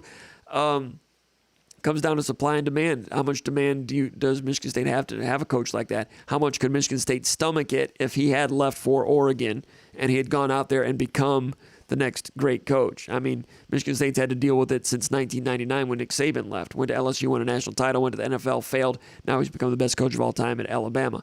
Could Michigan State have kept Nick Saban happy that long? Probably not. But Michigan State saw that coach get away. Did Michigan State want to have that happen again? That all enters into it. And Mel Tucker is a dynamic personality. He's a dynamic leader. He really is. And he's a very good salesperson. So he has some components that if they get all the other crap together and they can become physical every down, every Saturday, and they can have a roster that doesn't have 20 four-star recruits but has 40 four-star recruits, if you have that kind of talent and that kind of physicality and you get your crap together every week in pass defense, and you get some sort of consistent offense at some point, as the head man of that type of outfit, he could be spectacular. Now there's a lot of building that needs to take place in order to get there. So he is dynamic in a lot of ways. And he had that one big year. So if you're Michigan State, you put your chips in the middle and you keep them at home. So it's strange because there haven't been many people in college football that have been paid like that. But at that time, timing is everything. Demand is everything. And he was in demand, and Oregon was going to come after him. It doesn't hurt my feelings. I didn't have to pay for him to be the coach of Michigan State. And I don't think any of you guys did either. So it shouldn't bother you that much. Brian Schultz says Vandermark looks better than Green. Green's kind of hot and cold. I think Vandermark has a higher ceiling. Green is just kind of okay. I saw Green play last year in the Sun Bowl against Central Michigan, and he came off the bench for Washington State, and he was just kind of okay. And that's what he is for Michigan State. He's a second-string guard who's just kind of okay. Jeff Rowley. Holy crap. Jeff Rowley, ladies and gentlemen. That guy right there just gave me a super chat. $4.99 from Jeff Rowley, my man. Jeff Rowley is an old high school friend of mine from Holly, Michigan. He was a very dear friend of mine a long time ago, and I never had a bad time around Jeff Rowley. I was always happy when Jeff Rowley was in the room. He lives down in Texas. He lived in Texas. I don't know. Yeah, he's back in Texas. I know he lived out in California for a while. I love Jeff Rowley. I'd like to see him soon. Jeff does some photography on the side, and we've been talking in the past about, he's had some interest in getting back into that. And we talked a little bit when Hampton Fay was playing quarterback in Texas, not near where Jeff is. Texas is, nothing is near anything in Texas. But we talked about Jeff possibly shooting some photos of Hampton Fay and some other things. So we've talked professionally. So you might see some Jeff Rowley work at SpartanMag.com one day. But it's great to see Jeff out here. Very dear friend. Very, very dear friend. Jeff, great to hear from you. Great to see your picture. You take care. I love you. You be good. And be good to you and yours. I hope you're all doing great.